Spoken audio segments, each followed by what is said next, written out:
Misfit Toys.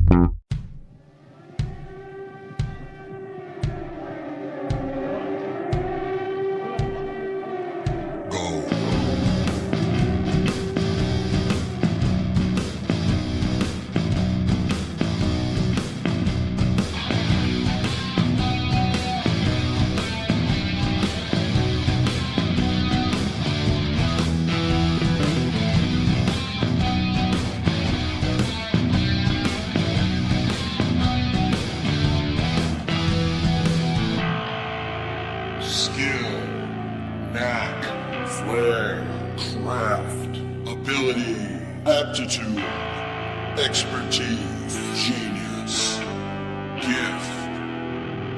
I'm the fucking talent. Hey, what's happening, Mike Schmidt, 40-Year-Old Boy podcast. I'm back on American soil, back on terra firma. And I mean that. I'm literally back on American soil because I'm standing in a grave. I've done it. I've dug my own grave, and I've decided to stand in it. Why not? That seems like a good place to record. Although it appears, now bear with me, because, I'm constantly, I need a handler, as I've mentioned. I have tech issues all the time, and as I sit here and I stare at this Audacity, the blue, it's like it's not giving me any bottom end. I don't even know what that means. I'm not in fucking Spinal Tap. I don't have any idea. Bottom end is bass, I think, when you're listening to a band, right? And I don't think I have any bass, or I don't have a bottom end, but usually I pop the lines of the Audacity and it goes to the top of the thing or to the bottom of the thing. I don't know if it's recording me strongly enough. If you can hear me, that's great. Because look, here's the deal. I re-listened to part of last week's show. And I know you're thinking, why wouldn't you listen to all of last week's show? Hey, get off my dick. What do you care about what I do with my day? So I listened to a part of last week's show just to hear the sound because I'm in a giant house. And it sounds like I'm in a giant fucking house, like I'm recording in the Batcave. If Batman had a podcast, he would have had Tanya sitting across the table from him, no doubt. There's no, look, Batman, not confident enough to pull off a podcast. If he was, certainly, let's put it this way. If Batman had a podcast, he's not confident enough to pull off a solo podcast. All right? That guy can't even go out in public without a mask. And we're expecting him to be able to pull off a solo podcast and give you peeks behind the curtain and looks at what he's got going on in his life. And what the fuck really is going on in his life? Because now, here's two different things. If Batman has a podcast, that's fucking interesting. I got to be honest with you. He doesn't have the courage to give you a whole bunch of behind the curtain, but he can tell you about the time he kicked the penguin in the face. And that's great. That's exactly what you're rooting for. If I tune into a Batman podcast, I don't want to hear what Batman had for fucking lunch.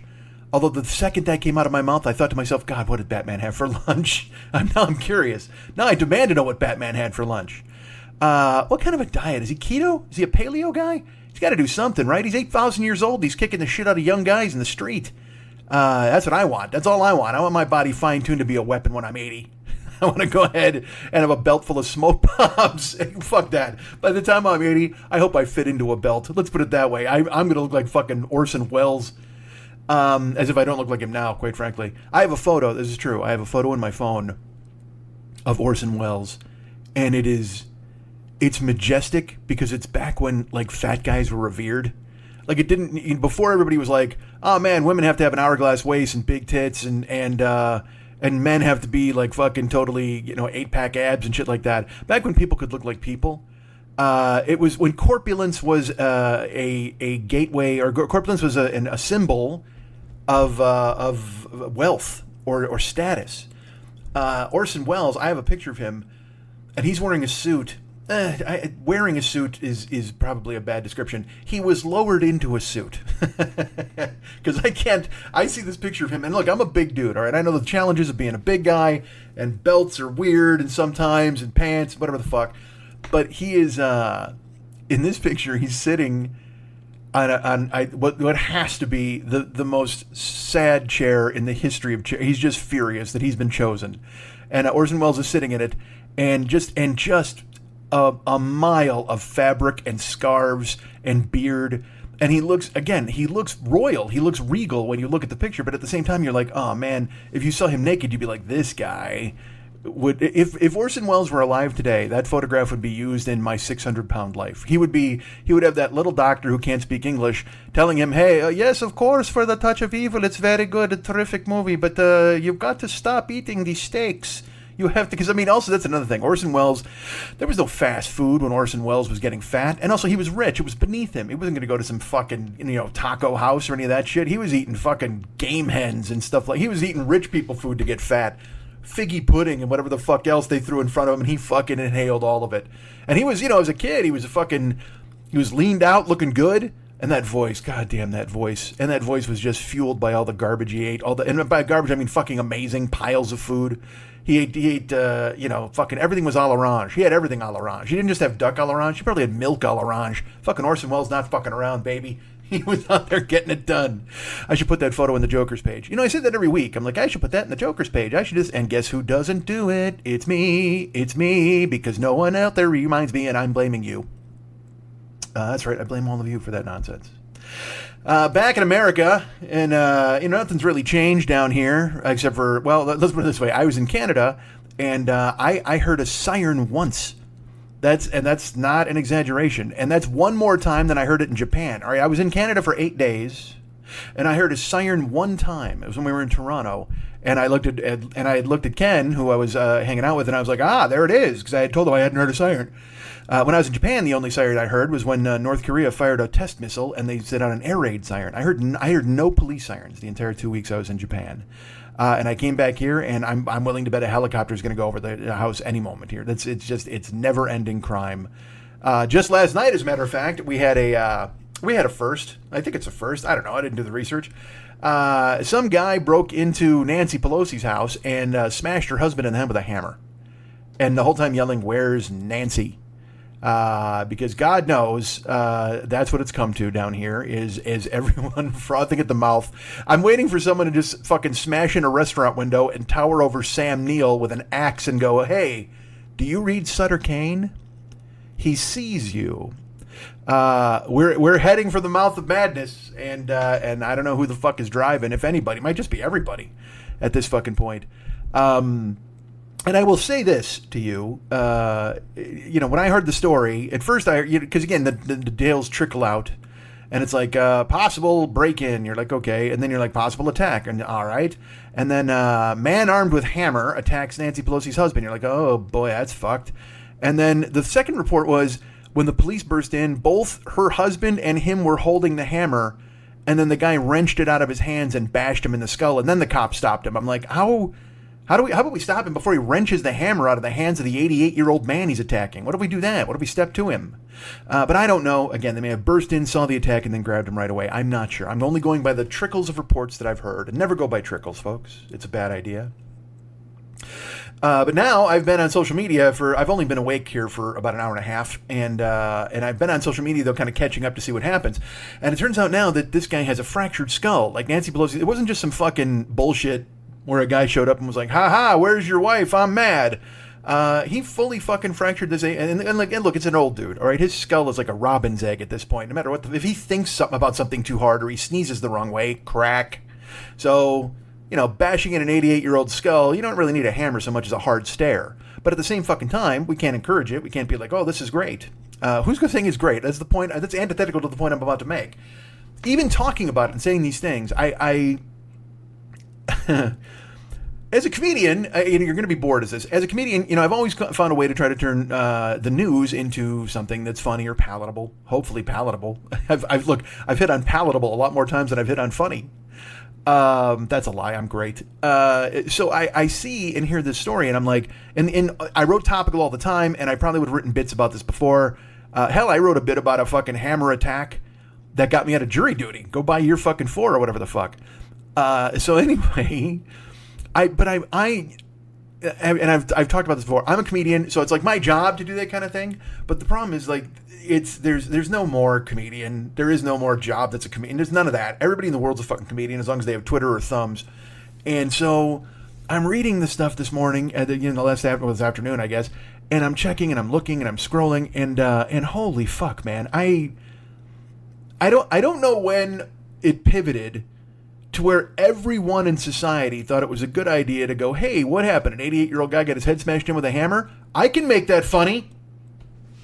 But that's what they did, and that's what they're doing right now. And I'm doing it too, and talking about it, I suppose. And I used to think I had some sort of comedian It was just naturally who I was as a guy, but now I guess everybody in the world is like that, I suppose. I don't know. And I'm not even sure the point I'm making here. I just know that after 40 minutes of scrolling through and seeing every possible incarnation of joke, and also now the pivot to blaming the Pelosi's for not having proper security. That's my new favorite thing. I'm not even joking.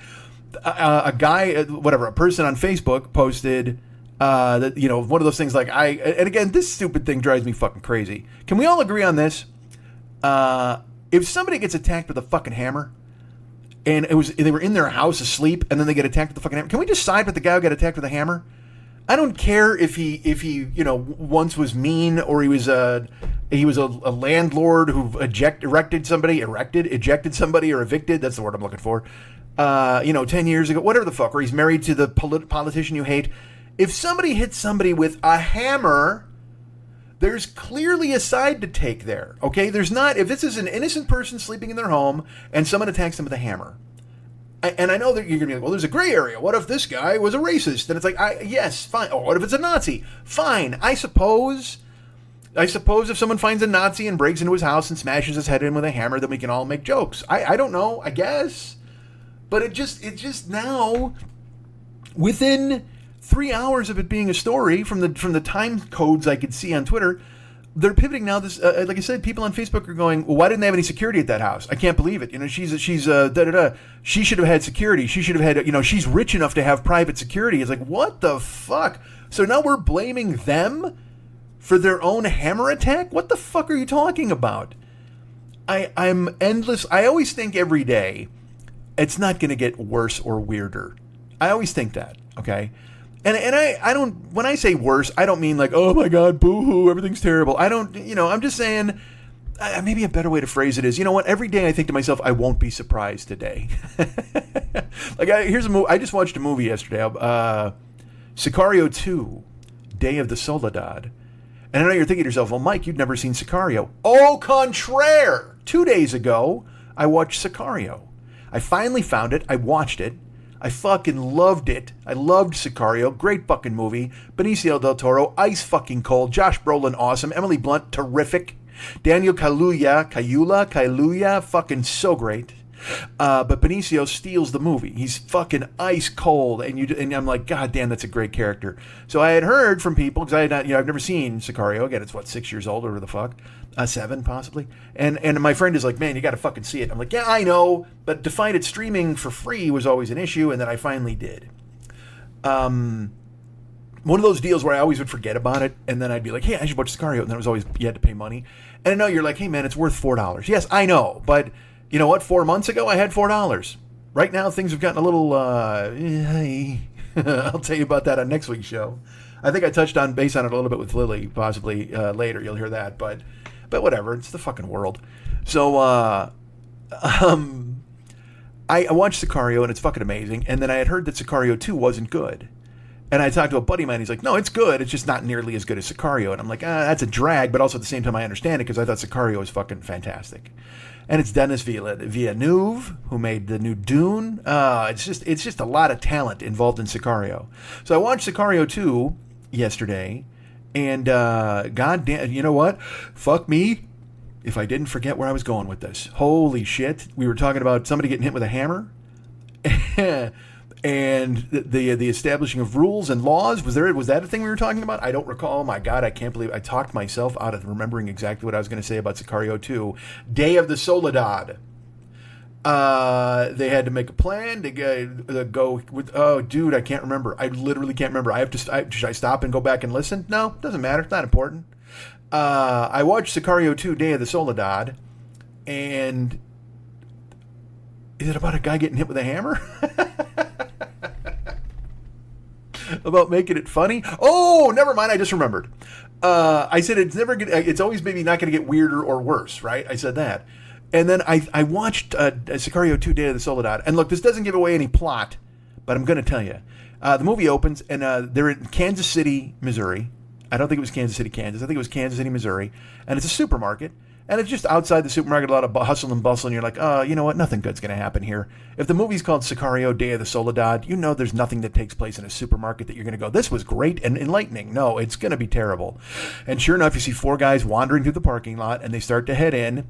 And then it kind of pulls the camera back a little, and they separate, and you're like, all right, well, they don't have any guns on them. What the fuck? And then you look, and on the left-hand side, there's one dude who stops in the first lane, and he detonates a suicide vest. And then throughout the rest of the supermarket, bam, bam, bam, the other 3 guys all detonate their suicide vests. And that leads us on to the plot for Sicario 2, Day of the Soledad. And I remember I'm watching it vividly, and they show like a news report, and they're saying 15 dead. Well, I'll be honest with you, they undersold the dead in this, because the first dude, when he detonates his dynamite vest, okay, he stops in like the self-checkout lane like you normally would, and there's people all around him. He's surrounded by 15 people standing around him. Those people would have all been dead. And then the rest of the people from the other 3 bombs would have been dead as well. And there would have been hands and fingers and shit all over the fucking place. Because it's another thing, too. They can't depict the actual horror of a suicide bombing, because he sets off the dynamite vest, and they show people like laying on the ground like they're trying to crawl out of the store. No, sir. No, not. I'm sorry. Unless that bomb was filled with marshmallows and chicken feathers, nobody's getting out alive. If you're standing right next to the suicide bomber guy, who I assume not only is maybe a dynamite vest, but also I'm sure he's also packed fully tight with bolts and washers and nuts and nails and thumbtacks, because that's maximum damage. That's what you do. You pack your suicide vest, which is with as much dangerous projectile as you possibly can. And listen, I'm not teaching you anything you don't know. We all know how to build a suicide vest and get it hooked up for maximum death, right? Don't we? But in Atlanta, I learned about that in Atlanta with the Atlanta bombing at the Olympics. Those bombs were filled with washers and metal and nuts and nails, because it's maximum damage. Those things go flying. They become bullets. It's essentially like you're filling a bomb with bullets, pointy bullets. That's even worse. God damn, I'll get shot with a bullet, but a pointy bullet? Fuck that. That seems like it's going to hurt. So all 4 of these dudes detonate these suicide vests in the supermarket, and I watch it, and again the movie continues, and I watch the movie, but the whole time in my brain I'm going, what is preventing people from doing that here? What is preventing like-minded people, jihadists, and it turns out these guys two of them are from New Jersey. Some of them are like Mexican cartel guys, whatever. Well, I don't want to give the plot away, whatever the fuck. I guess I did. But that's from 2018. We're 4 years late. Spoiler alert. And I wondered to myself, because there was one. All right, you'll laugh at me for this. I think I've mentioned this on the show before. One of the most thought-provoking articles I ever read on terrorism was in Maxim magazine. Isn't that a shock? Like, I think it's the issue where Christina Aguilera's nipples are on full display, possibly. I don't know. But I do know this. There were naked women with their feet and their midriffs on full display, and then, like see-through shirts and kind of a crease here and a look there where you're like, that could be something. Maxim magazine lent itself to using a magnifying glass to pour over these ladies. Not that I did. But anyway, in this, they had an article on terrorism, and I think it was 4 different scenarios written as news stories after something happened. And in the article, I believe it was an Indiana Pacers basketball playoff game, and guys set sarin gas off in the fucking vents. And it's written it's written in a fictional way, but also kind of like a news story or a report, or it's not a news story, because a news story would be reporting the facts. It's literally a blow-by-blow of it happening, as if it were a Tom Clancy novel. The 4 men entered the back of the Indianapolis Market Square Arena and made their way through the tunnels. They knew that they had their path cleared because they had hired 2 security guards who would help them. It's written that way. You know what I mean? And then they get in and they set off sarin gas that comes out of the vent, and then they wind up doing it at. Because that's the thing. I don't think it was the Super Bowl or anything like that. It was just a regular season basketball game or a playoff game. And, there's 18,000 people in the building no matter what. And you could do terrible things if you wanted to. And I remember ever since that article, ever since reading it, I was just like, my God, how has that not happened?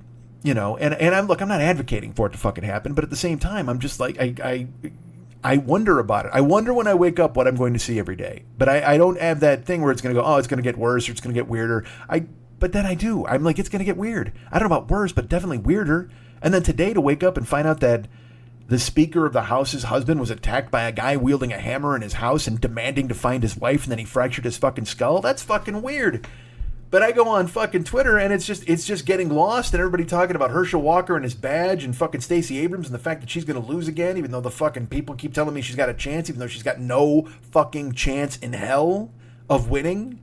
She's 6 points behind in the polls. Now, look, polls are polls, whatever the fuck.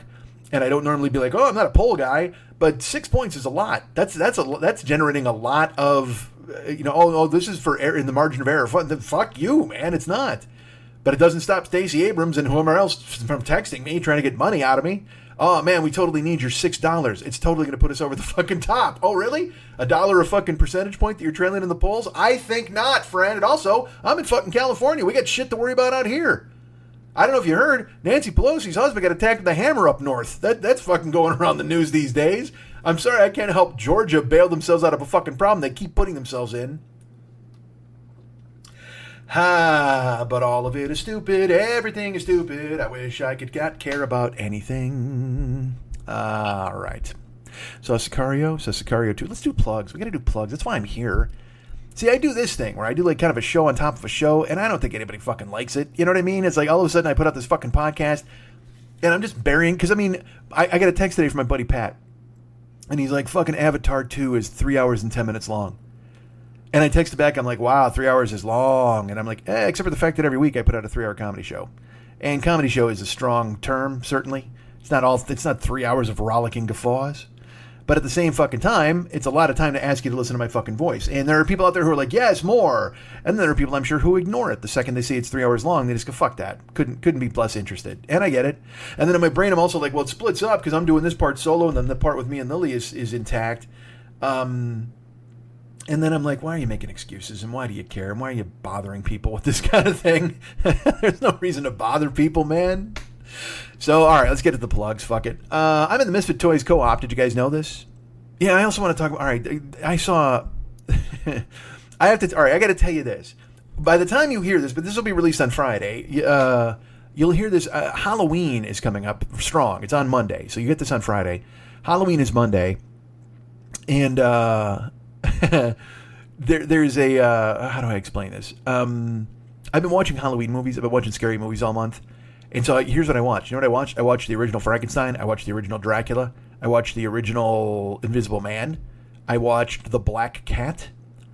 I watched the original Mummy. And when I say the original, these are the Universal monsters from the 30s, okay? And they're an easy watch. I mean, they're an hour and 10 minutes long, which is crazy.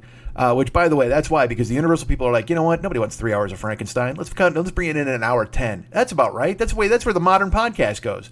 The modern podcast is the equivalent of Frankenstein. And I'm the equivalent of you watching Frankenstein 3 times in a row. And nobody wants that. I totally understand it. Well, there's some people who are like, yes, no, more show, more you. And then there are people who are like, what the fuck? And they just throw it away.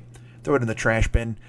And you do not want to throw my show in the trash bin. It makes a terrible noise. Oh my God, what a clank. You ever drop 3 hours of a podcast into a trash bin? It makes a fucking horrible noise. People turn their head for miles around. So I've watched these monster movies, and I'm here to tell you, I don't ever have to watch them again. I just watched Bram Stoker's Dracula about 6 months ago, and it was fucking amazing. I had never seen it, the Keanu one. It had been on when I'd been in a room, but I never watched it and paid attention. And this time I watched it and paid attention, and I fucking loved it. I love the soundtrack. I love Oldman, and I love, Keanu obviously is a weak link, but Keanu's a good guy. I mean, Coppola himself said I couldn't fire him. He was too sweet. He was a sweet kid. So there you go. I let him ruin every segment of the movie he was in because he was just a sweet kid who I liked. Good for Coppola. He hired his fucking daughter, too. He's like, I can't fire the girl from Godfather 3. She's a sweet kid. Well, it's your daughter. You could fire her and get somebody else in here. And also, that was supposed to be Winona. Winona was supposed to be the whatever. Laura, you don't even want me to get into all that. Into the Godfather 3 lore. So I watched the original Dracula. I watched the original Frankenstein. Here, the original Frankenstein. Frankenstein's a dick to everybody. Did I talk about this? I don't know, man. I'm lost. I do fucking Twitch streams, and then I talk to you guys, and then I talk to real people. I'm going to stop talking about this now. I can't go into it. I think I did talk about it. I think I talked about it with Tanya last week. Fuck me. All right, so here's something I know I for sure didn't talk about. I've watched, there's a movie that I've been waiting to watch for a while. I'm fascinated by, look, I like slasher movies from when I was a kid. You know, everybody likes Friday the 13th and Nightmare on Elm Street and stuff. But at the same time, those I like to see new stuff. I like to see things that have kind of come out, you know, that I've not seen and not these, look, I saw Smile. I've seen these kind of modern psychological fucking horror films that are rated PG-13 half the time, and you're like, oh man, I don't want to see this fake exorcism bullshit. But there's a movie I had heard about for a long time called Terrifier. And the reason I had heard about it is because there's a character in it. There's like a Freddy or like a Jason or like a Michael Myers. Which, by the way, I watched Halloween Ends. All right, let's talk about that for just a second. Did anybody see Halloween Ends? Now, I watched Halloween Kills last year, and it was fucking awful. All right, it's just not good. And it made me sad because, honestly, when they redid Halloween in 2018, when fucking Kenny Powers and everybody got on board, and Gordon David Green, I don't fucking know. They made the new, when Michael Myers escaped, the bus crashed and all that shit. Dude, that movie is fucking great. It was great, and then when it ended, they left this open-ended thing where he was still alive, and I'm like, you sons of bitches, you said this was the end. And then, you know, of course, 3 days after the opening weekend, they're like, we've got an idea for 3. Oh, you fucking jagoffs. Now, look, it's not like I wouldn't have seen it anyway, but it just quit telling me this. It's the final confrontation or whatever the fuck. Whatever. So, the first one, though, 2018, when Michael Myers... when the people who are doing a podcast come to interview Michael Myers. Ridiculous. And then they talk to Laurie Strode. You know, that particular one is fantastic. I loved it. Then they made Halloween Kills. And Halloween Kills is literally just a body count. It's a way to get to the third one. It's their what is it? Is it Empire? I think Empire is the second one, right? There's the first one, and then Empire, and then Return of the Jedi is the third one, I believe. So you need that middle one in the trilogy is what gets you from A to C. That's all it does. B gets you from A to C. So when they made Halloween Kills, I watched it, and so they tried to pack it with as much weird kills as they possibly could. Now, there were some fun Easter eggs. I love seeing the Halloween 3 masks. I'm so happy about that. But the movie is a fucking stiff. And then it becomes an allegory for our times where the mob rules, whatever the fuck. I get it. I got it. I just didn't need it. I just wanted to get to the third one at that point. Now, I watched the second one, hoping it would at least be fun.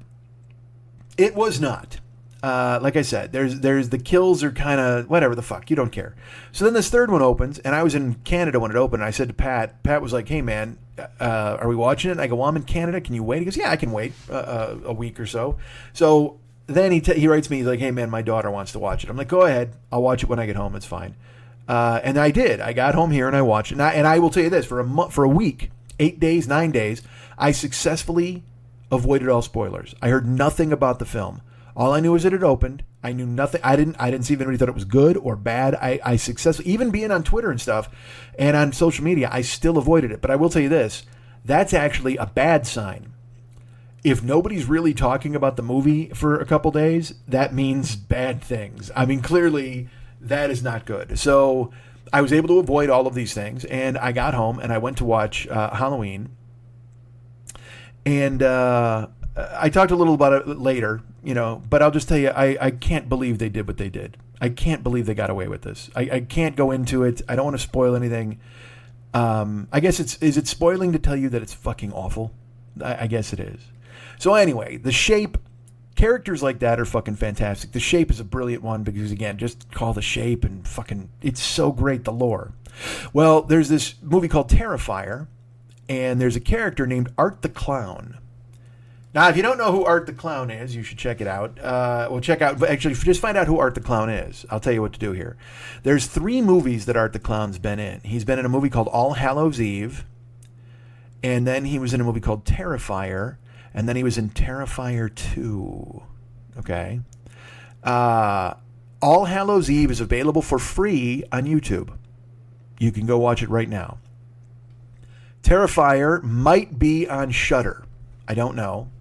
And then Terrifier 2 is in theaters now. But but I think it's going to be streaming soon on like Bloody Disc. I don't know who has these fucking things. It might also be on Shudder. That's the special horror one. But it's in theaters now. I almost went to the theater to see it. Hold on, drinking water. And I watched them in order because I wanted to. Here's the thing: I saw that without knowing anything about it. I knew it was slasher movies, slasher films, all that stuff. Okay, but in seeing Art the Clown, I was like, this dude should be revered like Freddy. Look at it is such an astonishing character design for one of these Halloween murder killer guys. It is fucking beautiful. And the guy, when he explains it, he's like, I wanted it to be like a Freddy, but with like all color removed. Like I didn't want it to be anything like that. And I don't want to go too far into it because I don't want to spoil things if you're going to see it. But I will tell you, oh fuck, I'll say this. Okay, this guy makes All Hallows Eve, right? And Art the Clown is in it, dude. All Hallows Eve is the first horror movie in a long time to make me turn a light on. It's creepy. Parts of it are really creepy. Parts of it are dumb. Okay, just like any horror movie. Parts of it are just like whatever. But it is really brutal too. I will tell you that. It is violent. It is gory. It is brutal. And there's a little bit of jump scares, psychological stuff in there. But it is more or less relentless in what it does. And it is lean. I don't think there's an ounce of fat on it. There's one segment of it you could go, well, this doesn't belong in here. But even that provides some decent fucking horror, scary stuff. But it's an anthology movie, and there's essentially 4 stories. One of them doesn't belong in there at all. Okay, the 2 other stories do, and then there's a wraparound story that works. Of the 3, there's 4 stories. The wraparound, which is you need. Then there's the 3 anthologies. One of the anthologies doesn't belong in it at all. One of the anthologies makes no sense. You're just like, how the fuck? What just fucking happened? It's ridiculous. And then one of the anthologies is fucking brutal and great. And it contains some things where you're just like, wow, that's new, which is hard to do in these movies. Where you're like, okay, because that's the thing is the Shape has his knife, Freddy has his glove. Jason has fucking everything, and Art the Clown has a trash bag filled with weapons, and 2 of them actually one of them was unique, and I was like, that is a fucking great idea, and then another one made me laugh out loud, and I'll if you've seen it or you want to talk to me about it, tell me, and I'll tell you. But there was something he did that literally made me laugh, and to myself out loud, just go, "What are you doing?" Like. It made no sense, but it was fucking great. But there's some really creepy imagery and it's again, this is the one that's free on YouTube. I would check that out because it is super again, you're gonna be like, it wasn't good or dumb. Fine, argue with me, but there is some stuff in it that just makes you go, whoa. Because again, in this genre, it's hard to do anything new. Okay, and the fact that he has this one signature weapon, I was like, that is beautiful. And then there's another thing that he does that's really, you're like, wow, that's new. That's important. And then it's also fucking brutal. Okay. And I literally, when it ended, I turned the light on in my house. Because I watch movies in the dark, whatever the fuck. And I literally turned the light on, and out loud I said to myself, I go, oh man. I go, this is creepy. I'm turning a light on. And because it leaves you in a weird place. So then I watched Terrifier. All right. Now, these movies have been funded via Indiegogo. All right. The All Hallows Eve, the guy got hired, and then it became a cult thing, and then he said, well, I want to make Terrifier. So people funded it on Indiegogo, and then he makes Terrifier. Now, Terrifier, the 3rd segment of All Hallows Eve is essentially the movie Terrifier, but he made it in a short version. Okay. And that's the one that I'm saying is the standout in All Hallows Eve. So then he gets the money to make an actual full-length Terrifier. Now, it's not nearly as creepy, but it steps up the brutality in crazy ways. I mean, I don't even look. If you don't like gore and blood and shit like that, don't fucking watch this, because you come to me and go, "What the fuck are you thinking?" I'm gonna go, "Exactly, you're right." But this is not nearly creepy enough for me. I mean, it's the character Art the Clown is great in All Hallows Eve, because I'm giving shit away. He's part mime, part clown. He never talks, but he engages with his victims. I don't want to say any more than that. But when you see it, especially in All Hallows Eve, you'll see it. And then in Terrifier, he kind of stops being the way he is in All Hallows Eve a little bit. And whatever. So Terrifier, to me, is worth seeing. Terrifier 2, now, is also funded via Indiegogo, but then he has also these independent people who invest in it. And this dude, the same guy who made it, is a guy named Damien Leone, I believe is his name. And now it's Damien Leone's Terrifier 2. Okay, he's got his name on it. Now, this is a guy who loves horror because there's, in the second movie in Terrifier, there's a car that pulls up and it's Craven's exterminating service. There's a little nod to Wes Craven. And there's a few nods to horror guys throughout his stuff, little tributes and stuff like that. But then, man, in Terrifier 2, the story, as you can see if you Google it, is that people are throwing up and fainting in the theater. Now, that's always bullshit. Maybe somebody had a reaction and then they use it and they hammer it home to try to get people to go to the theater to see it, which makes sense. But I will tell you this, it is fucking gruesome. Terrifier 2, again, the creepy factor is gone and it makes no sense. Terrifier 2, I think half the Indiegogo budget may have gone to coke. Because this dude decides, you know what, I may never get a chance to make another one of these, who knows? And so he puts every fucking thing he wants to put into this movie. This is a slasher movie, right? I said All Hallows Eve is about an hour and 20 minutes long. It's lean, there's not an ounce of fat on it, except for the one segment you could probably take out.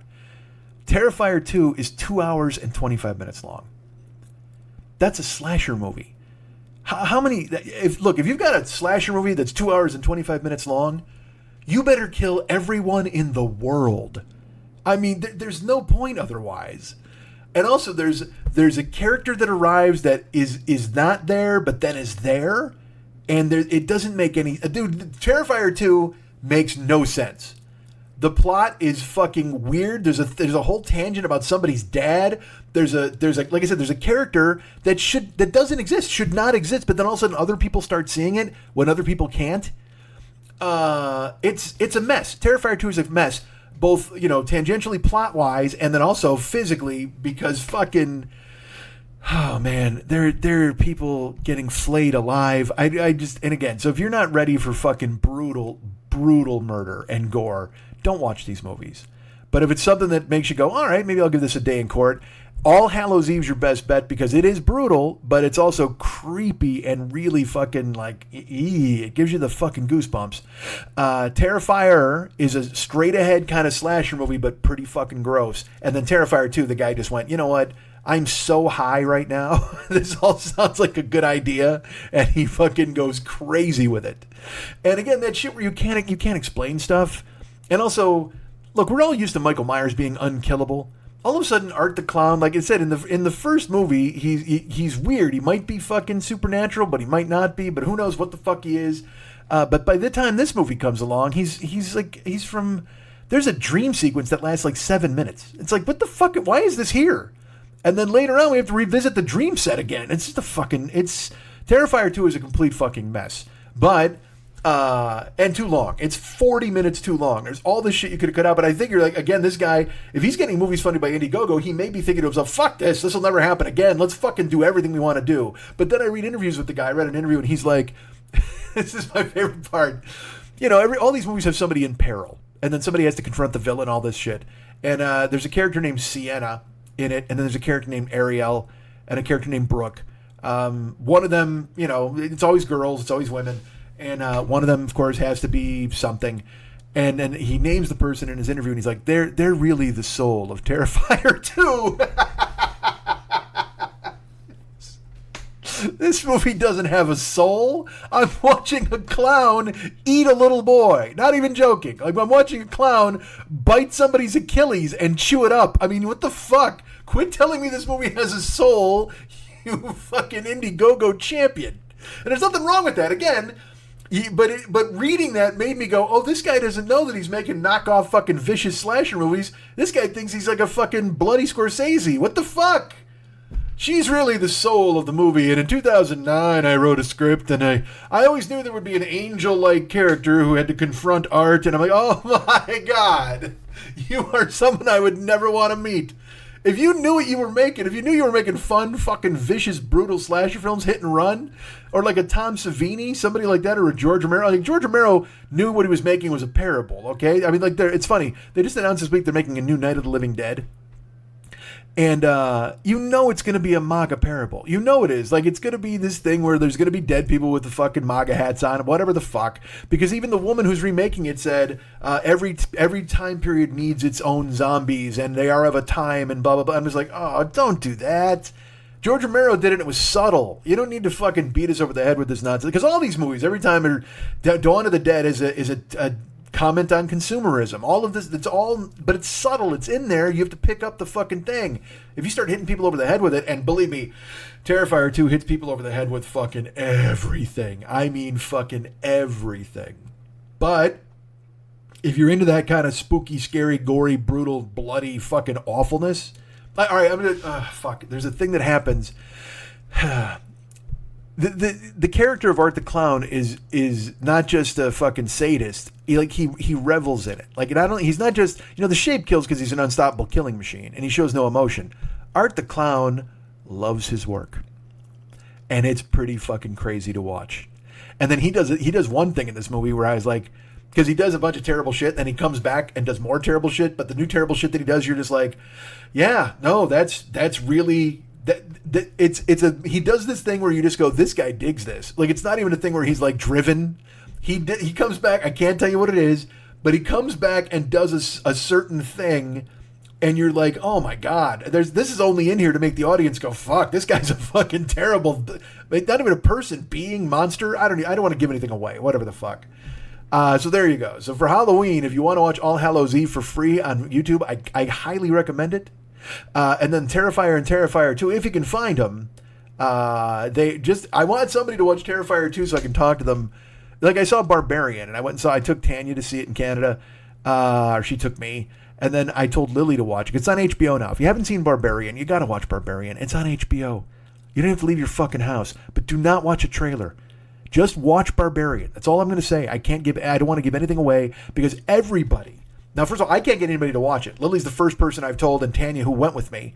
Those are the first two people who I've told, you've got to see this movie, that have actually watched it. I mean, other friends of mine are like, whatever, and I'm like, man, it's super fun. And also you can't watch the trailer. You can't know anything about it going into it. And I've completely overestimated the amount of people who want to enjoy cinema. or who enjoy watching something unfold in front of them that they've never seen before. There are people who are just like, it's a movie, whatever. And you're just like, no, it's not. It's really not just a movie. I mean, what they're doing here is great. It's just different and fun. It's so good. Whatever. All right. Hey, did I mention I'm in the Misfit Toys Co-op? I think I did.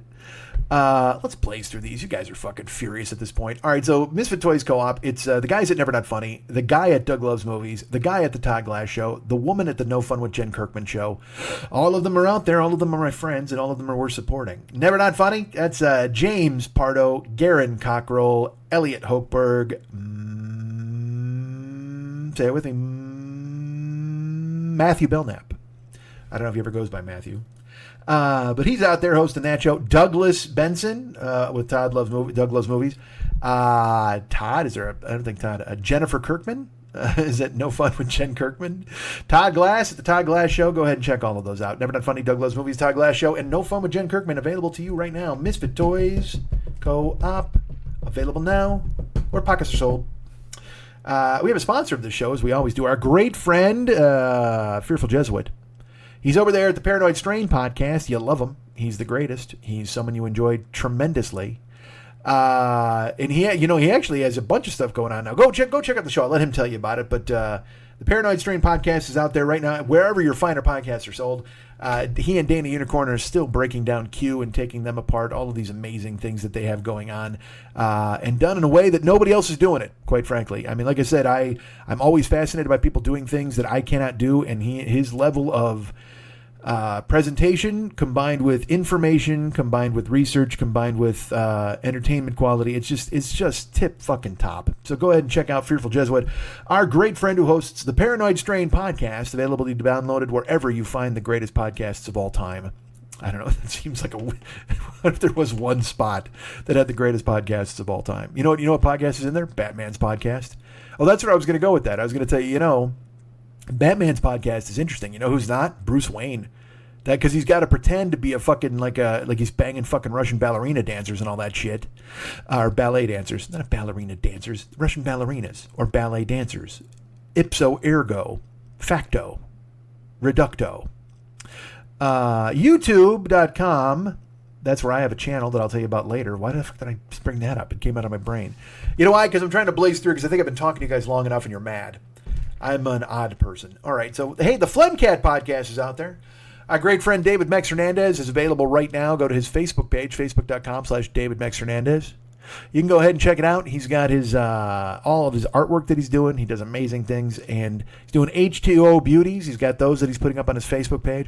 He'll paint you if you want to contact him and ask him to do that. He'll paint you, your dog, your fucking fruit, whatever you got. He'll go ahead and paint it all up.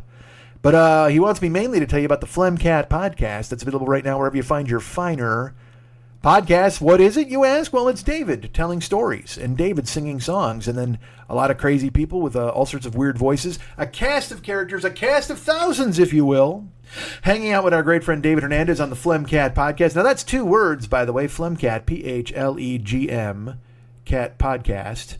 Not to be confused with the T-R-O-U-B-L-E podcast. That's from Elvis.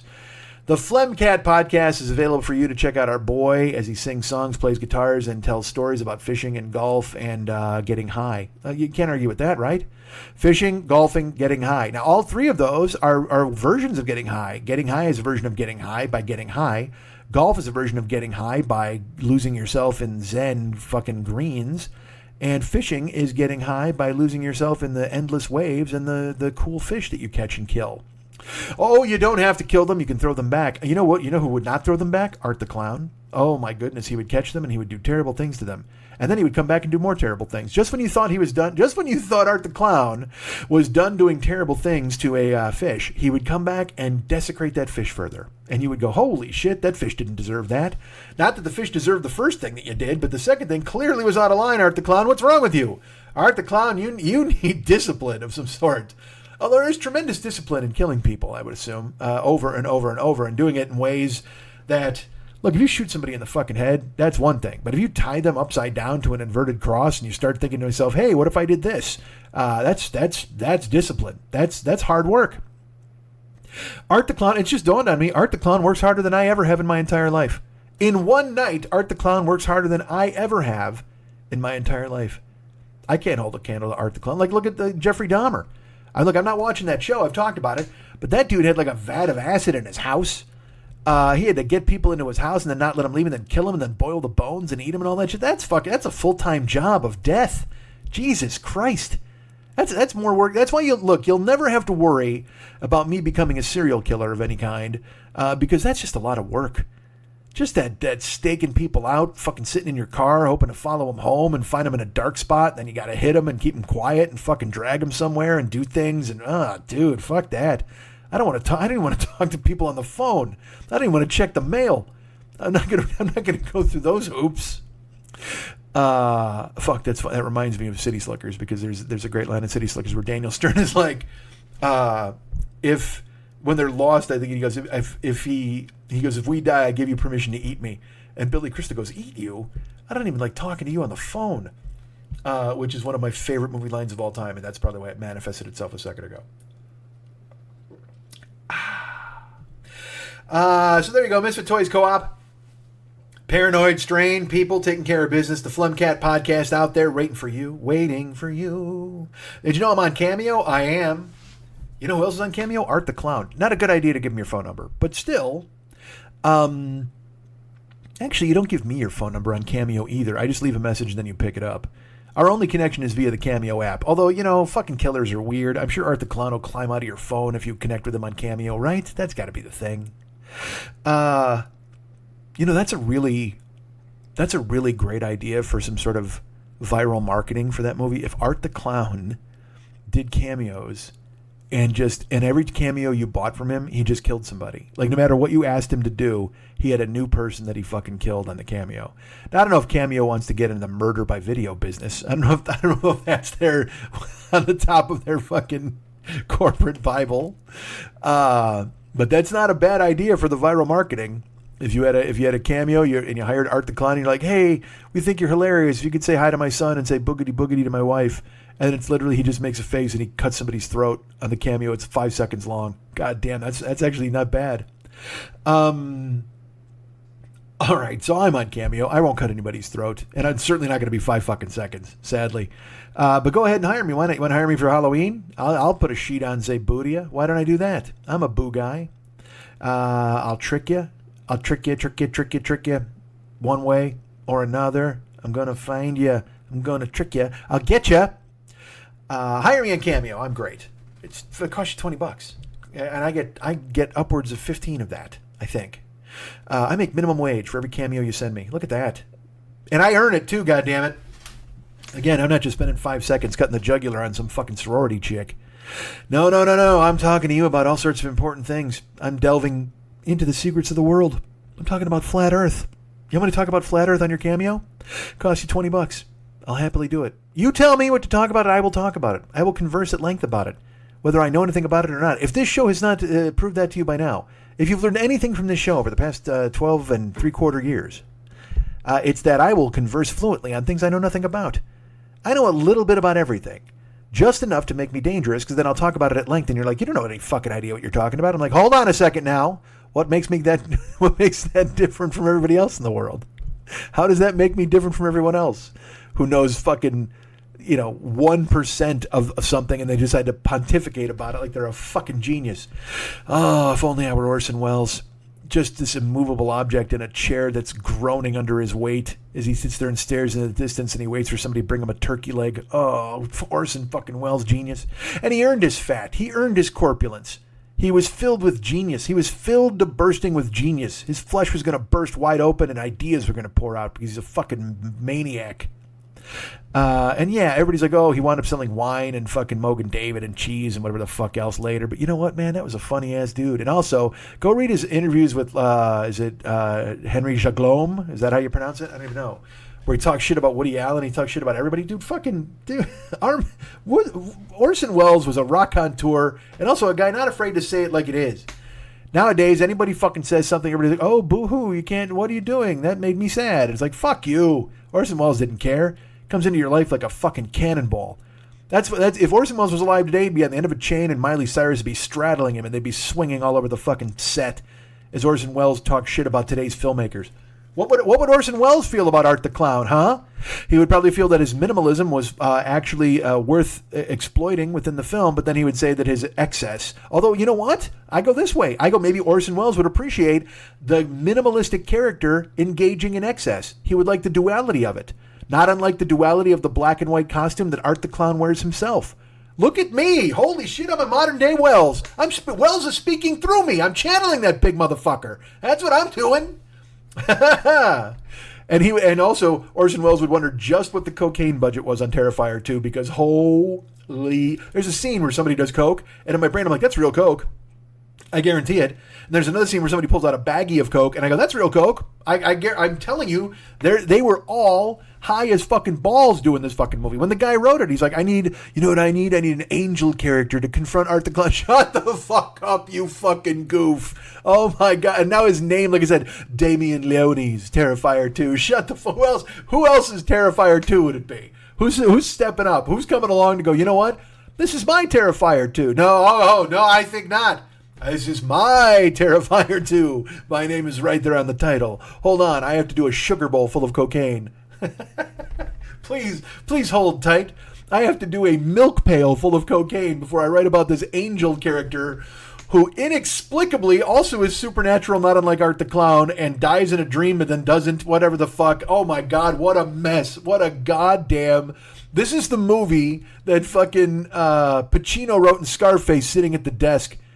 As he said, Tony Montana sat there behind mountains of coke on his desk, and he wrote Terrifier 2 just before they came to get him. I fucking guarantee it. It is a fucking journey. I'm on Cameo. Look, if you want me to speak through Orson Welles on Cameo, I will do that for you. Go ahead and hire me on Cameo. $20. Go to bookcameo.com or put the app on your phone and search me. I'm right there with a good picture of me, what I used to look like before I got fucking pandemic fatdemic. I have a Patreon. Oh my goodness, why am I even telling you about this? Well, you know why I'm telling you about this? Because a lovely and talented and a brilliant woman has stepped forward. We have a new Patreon member. That's right. Her name is Heather Chrisman. She's from Whiskeytown, guys. I don't want to go and, well, I just gave her last name, and now I'm saying where she's from. This is not good. I just literally spent 20 minutes talking about a maniac murdering people, and hey, it's Heather from this place. Jesus Christ. Heather has been a constant present on our Twitch streams, and she is lovely and terrific and always supportive and always great. And now has gone ahead and reached out via Patreon to go ahead and sponsor me there. And I cannot thank you enough, Heather. You are really terrific, and I thank you. You are the best. Heather Chrisman, ladies and gentlemen. Heather Chrisman. Ladies and gentlemen, stepping up on Patreon and making me feel like this isn't all for naught. Not that I thought it was all for naught. But anytime somebody reaches out and extends an olive branch that also has money on it, I'm like, you are the fucking greatest, because that's why, you know what? That's why we're all here. What is? There's money? No. As I've mentioned, I live at the corner of Content Boulevard and Commerce Avenue. And I like to produce one, but I would love to get the other. And Heather has taken it upon herself to provide some of that. Heather, you're nice. And thank you so much for reaching out and supporting the show. You're the super greatest. So that's at patreon.com/Mike40YOB. If you want to go ahead and reach out and be like our great friend Heather, you can go to patreon.com/Mike40YOB. Or if you want, you can just go to MikeSchmidtComedy.com. If you don't want it to be a monthly deal, or you can even sign up for a monthly deal through PayPal if you don't want to use Patreon. You can go to MikeSchmidtComedy.com, and in the upper right-hand corner, there's a donate button on there for the little Schmitty's horn boy. Click on that, takes you to PayPal, and you can send a one-time boost, a little one-time payment, or you can send you can become a monthly subscriber if you want. People do that as well. So PayPal, go to MikeSchmidtComedy.com, up in the upper right-hand corner, click on the donate button, and then you're donating through PayPal. You're together. Or you can just go to Patreon.com/Mike40YOB. That's me. Hi. Did you just want to be my friend? You guys can get me at Mike@MikeSchmidtComedy.com. I don't know if I did this with Lily. I might have. You can be my friend at Facebook.com/The40-Year-Old-Boy. You can follow me at Twitter.com/The40-Year-Old-Boy. And follow me. I'm on Instagram, Snapchat, and TikTok at Mike40YOB. And Lily's wearing me down. She keeps telling me, you got to do these TikTok rants. She's like, and I told her, I don't like the TikTok rant because every time I see somebody do it, I hate them. And I'm just going to go on the list of being hated by people, because when there's these people, the people in the car ranting about oranges or whatever the fuck, good for you. And I mean, like, I made a career out of it. I understand. But then when I see these people do it, I'm just like, it's even worse. And I've talked about this many times before. The people who do like a 1-minute rant on TikTok, but with like 7 edits, where they obviously stop or pause. Can't anybody speak extemporaneously anymore off the top of their head? Can't you do that? Can't you make that work or happen? You should. But sure enough, they don't, and that's that. So, but Lily, because I told her a thing, I was like, cause sometimes I'll just rant into my phone. I know you're laughing. I'm like, this might be a bit later for stand-up or whatever I could use it for. And I read her one, and she was just like, God damn, that's funny. You should do it on TikTok. And I'm like, nah. Because there's another guy on TikTok. This guy I hate. The political people are always the worst. But this dude is, I don't even know. He's not. All right, here's the deal. He doesn't look like a liberal, because everybody's like a liberal is like a nerd in a fucking cashmere sweater and glasses, whatever. But this guy, he's got beautiful eyes. He's a good-looking dude, facial hair, and beautiful eyes. But he's wearing like a biker vest. He kind of looks rough or rugged. Yeah, honestly, you know what he looks like? Rough trade. I won't lie to you. He looks like the kind of guy who's got a girlfriend and everything, but the second he got alone in a bar with about a few guys, he might be on his knees. One of those fellas. And I don't say that as a pejorative. I'm just saying he's trying pretty hard. So he's got a Sam Elliott voice, talking like this, but again, beautiful eyes, good looking guy. And look, maybe this is more about me than it does about him. But then I'm hoping he's rough trade. Who knows? But he's like, yeah. So, and he'll put up these videos where it'll be, some mean person being mean in a store, a quote unquote Karen, and he'll be like, these Karens are out of control, and I'll tell you what, it's all because of these conservatives, these MAGA people. And he's on the what some would call the right side. There's the right side, wrong side, whatever the fuck. But he's a liberal guy. And he'll talk about, and he always has his head kind of tilted. And he's always like, the problem with all these people out there trying to say that racism isn't an issue. Oh my God, shut up, you Sam Elliott vest-wearing fucking jerk. I don't know what you're doing. It's just a performative aspect of it. And I guess there's, you got to be a performer, I suppose, if you're trying to get people to fucking get hooked. And I don't watch him on TikTok, but people will share his TikToks on fucking Twitter, and I'll see him. And it's that same deal. And again, I don't disagree with the positions he's taking, and he's technically aligned with me. It's just the presentation of it that just drives me out of my fucking skull. It's almost as if you were, like, if there was a taxi driver with a completely comical New York accent and a cabbie hat on. And he's like, "You guys, I tell you what, these Russians are out of control." And then everybody's like, "Look at this guy. He knows what to say. He's the salt of the earth common man." And you're like, "No, he's not. He's boosting himself by acting like a fucking dope." And if he's really like that in real life, fine, you like when he talks about the Russians, but if you met that guy at a party, you'd want to kill him. "Hey, what's going on at this punch bowl? You want to talk about Ukraine? Get the fuck out of here, you fucking weird, slumped over, big, bulbous Dick Van Dyke nose having motherfucker. Take that goofy cabbie hat off. You're indoors. Don't wear a hat in here. There's women. Be respectful, you fuck."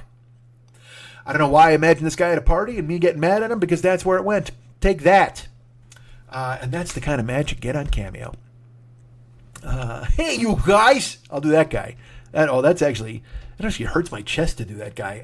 See, I'm going to double the Cameo for that price. If I'm going to do that guy, it's got to be double the price. You got to buy 2 cameos. All right, what the fuck was I saying?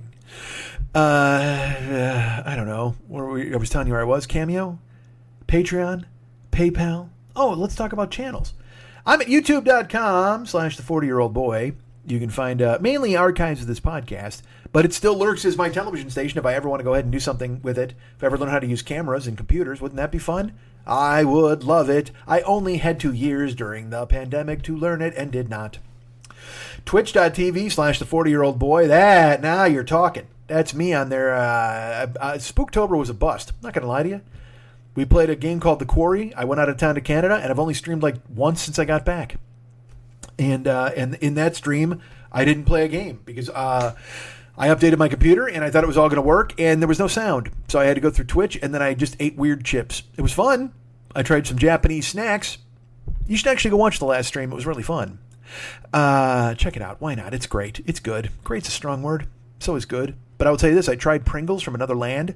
Our great friend Tanya sent me some Japanese Pringles, flavored Texas rib style. They tasted just like Texas ribs, but even more importantly, when I opened the container, a chip flew out at me as if there were some sort of snakes that were going to leap out of the can, but they weren't, and I was disappointed. But then this chip flew out, and I picked it up. Looks just like the Pringles guy bow tie. It was astonishing. It was like a message from Pringles themselves. Because I held it up, and I placed it on the bow tie on the can. It fit perfectly. Oh, my God. A Pringles shaped like a bow tie that covered up the actual bow tie. It was...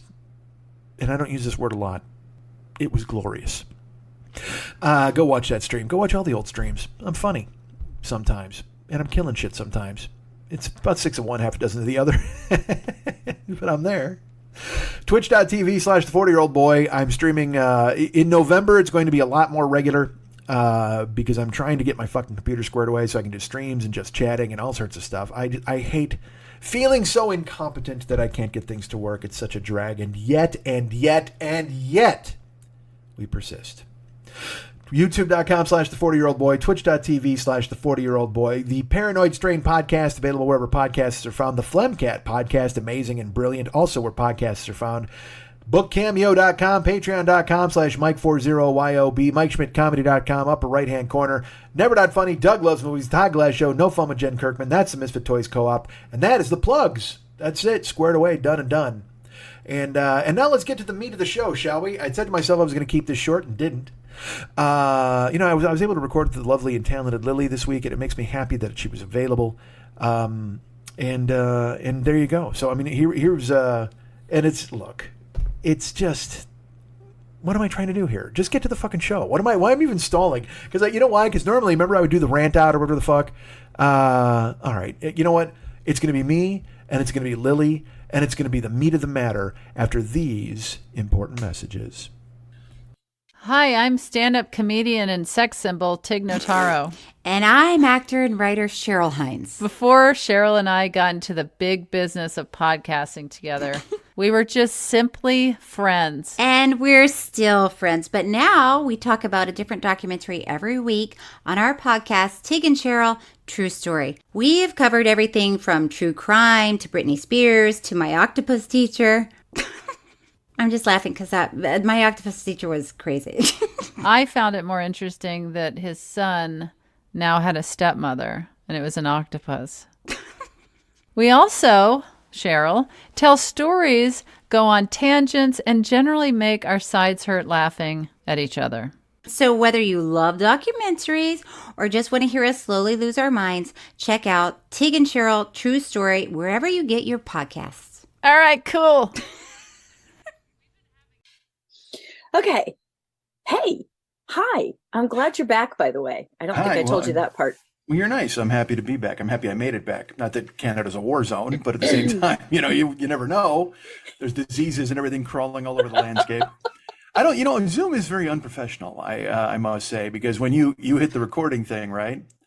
And then I get a note because it wants to make sure that I'm not being surreptitiously recorded. Mm-hmm. And it says, this meeting is being recorded by the host or a participant. By staying in this meeting, you consent to being recorded. And it gives me two buttons. Do you know what those buttons say? Accept or reject. Wouldn't that be great? That would make sense. That would be professional. One says leave meeting, which is still professional. I understand. You know what the blue one I'm about to click says? No. Got it. I don't know what fucking jerk built Zoom. All I know is he's swimming in Scrooge McDuck pool of gold doubloons at this fucking point. Has anybody investigated whether or not Zoom invented the COVID virus? I keep hearing China has been put on fucking blast, as the kids said 40 years ago. There's the Zoom people. This is far too convenient. They're like, we've invented a thing. It's kind of like you don't really need to go visit anybody ever. You can actually just sit in your fucking house and talk to people through your computer. Everybody's like, that's fucking stupid. They're like, oh yeah? And then they fucking made a potion and they released it into the fucking sky. They caught one bat. They said, let's catch this bat. Let's fucking fill him with this gunk and then throw him in some soup. Because look, I guarantee you this. There's one thing. If you leave an unmanned soup, someone's eating it. You can pretend like, oh, look, I left my soup out and nobody touched it. Bullshit, Goldilocks. Somebody's eating that fucking soup. And I guarantee that the fucking Zoom guys are like, let's take one bat. We fill him up with our fucking Zoom virus. And then we throw it into a soup that's unmanned. We leave this soup unmanned. Nobody's there to guard it. Nobody's covering it. Nobody's there. We're not surrounding it with a phalanx of people. We're just, we're not even going to observe it. We're not even going to stick around to see if it works. I guarantee you, as chief soup officer here at Zoom, I guarantee you, if we leave an unmanned soup, it will be consumed by somebody. Homeless person, regular person, anteater, whoever the fuck happens by. I don't mean homeless and regular. Don't give me that. I saw your eyes light up like, oh, what, homeless people aren't regular? I know what you meant. You were differentiating between homeless and housed. Yeah, and so they're like, you leave an unmanned soup, somebody's eating it. That's just the way it fucking goes. And he did, and that's what they did. Zoom took a bat, they filled it with the Zoom virus, they put it in a fucking soup, and they left it unmanned somewhere, and the next thing you know, nobody can go to the fucking airport. And a bat stole 2 years of my fucking life. And a bat forced me to gain 93 pounds, and it wasn't an unmanned soup. You know what? Do you know what closed? What closed the first week of the Zoom virus? What? Soup Plantation. Yes, it did. Yeah, you're goddamn right. It did because they shut it down because that was the dudes. They Zoom owned that, and they were like, you know what? Our stupid computer phone isn't working. Let's serve soup and salad to everybody as well. Then they crossed the fucking streams a la Ghostbusters, and they said, let's make a Zoom soup filled with bat stuff. And somebody ate it, and they go, we don't have to make soup anymore. We've made the ultimate soup to create our fucking computer phone company. Goodbye, soup and salad forever. God damn it. I was solidly behind Zoom until they fucking ruined my life by taking away Soup Plantation, which was one of my favorite restaurants. I like good food. I'm fat, but holy fuck, could I graze in a Soup Plantation for hours at a goddamn time. I had a system. I think you went with me. I had a fucking Soup Plantation system. And that's not even like a fat guy thing. You know what? Actually, it brought together all of my things. My fat guy thing, my ADD thing, my fucking ADHD thing. It was all there in one glorious fucking expanse. Under one roof, I got to be fat, and I got to go ahead and meticulously build things that I wanted to build. And eat them in order. I had to eat things in order in Soup Plantation, or else everything would collapse within. Oh, God. And I discovered that you can eat chicken noodle soup with brownies, and it was fucking delicious. What? Yes. You're damn right. Now, here's the thing. I haven't tested it with any other chicken noodle soup or any other brownies other than Soup Plantation's chicken noodle soup and Soup Plantation's brownies. I think I'm putting the emphasis on the wrong syllable there. It's Soup Plantation. It's not Soup Plantation. That sounds because I think, let's put it this way, when they name that restaurant, I don't think they want accent on the word plantation. I have to think for them, they're like, Jesus Christ. Let's hope everybody focuses on the soup and avoids the second part of this word. But it's great. It looks good on a sign. But at the same time, holy fuck. Let's, you know, and it's a lot different than their previous. It was the Antietam Soup Corral, and it was like, oh, really? The Antietam Soup Corral. That's what everybody wanted. Like, what? No. The Auschwitz Bisque House. No, that's what it was. And then you know what? Soup Plantation. It sounds the move. It's one word. We only, and you know what? They were broke in the beginning. Couldn't afford the second P. They were like, "Fuck it. Is it Soup Plantation? Fuck that. Slam it together. One word. No P. We don't have the money for it." You're right. There's only one P. You're goddamn right. Couldn't afford it. And then they took the leap. Yeah. And then they made delicious fucking salad. By making delicious salad, I mean they harvested it or whatever the fuck. I don't know. Nobody makes lettuce. Jesus, I guess. But nobody else makes lettuce. Hi. I enjoyed being there. I still buy their broccoli salad from Costco. I can't believe that exists. Yeah. Really? Soup Plantation is like, they have packaged MREs? They have MREs for... Yes, they do. Wow, that's weird. All right. I didn't know that they were involved with the military, but it makes sense. They already created the Zoom virus. They fucked up a bat. And they had left an unmanned soup out there. I guess they'd go ahead and...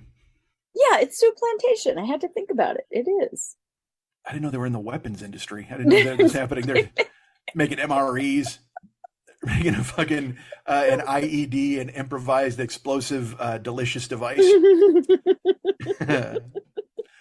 God, I loved Soup Plantation. It was my it was truly one of my top 5 favorite places to eat ever. And I mean, I love sushi. I love all this. I do love good food and stuff. I got my balls busted for it in Canada, whatever the fuck. I got called a princess many times in Canada. It was what?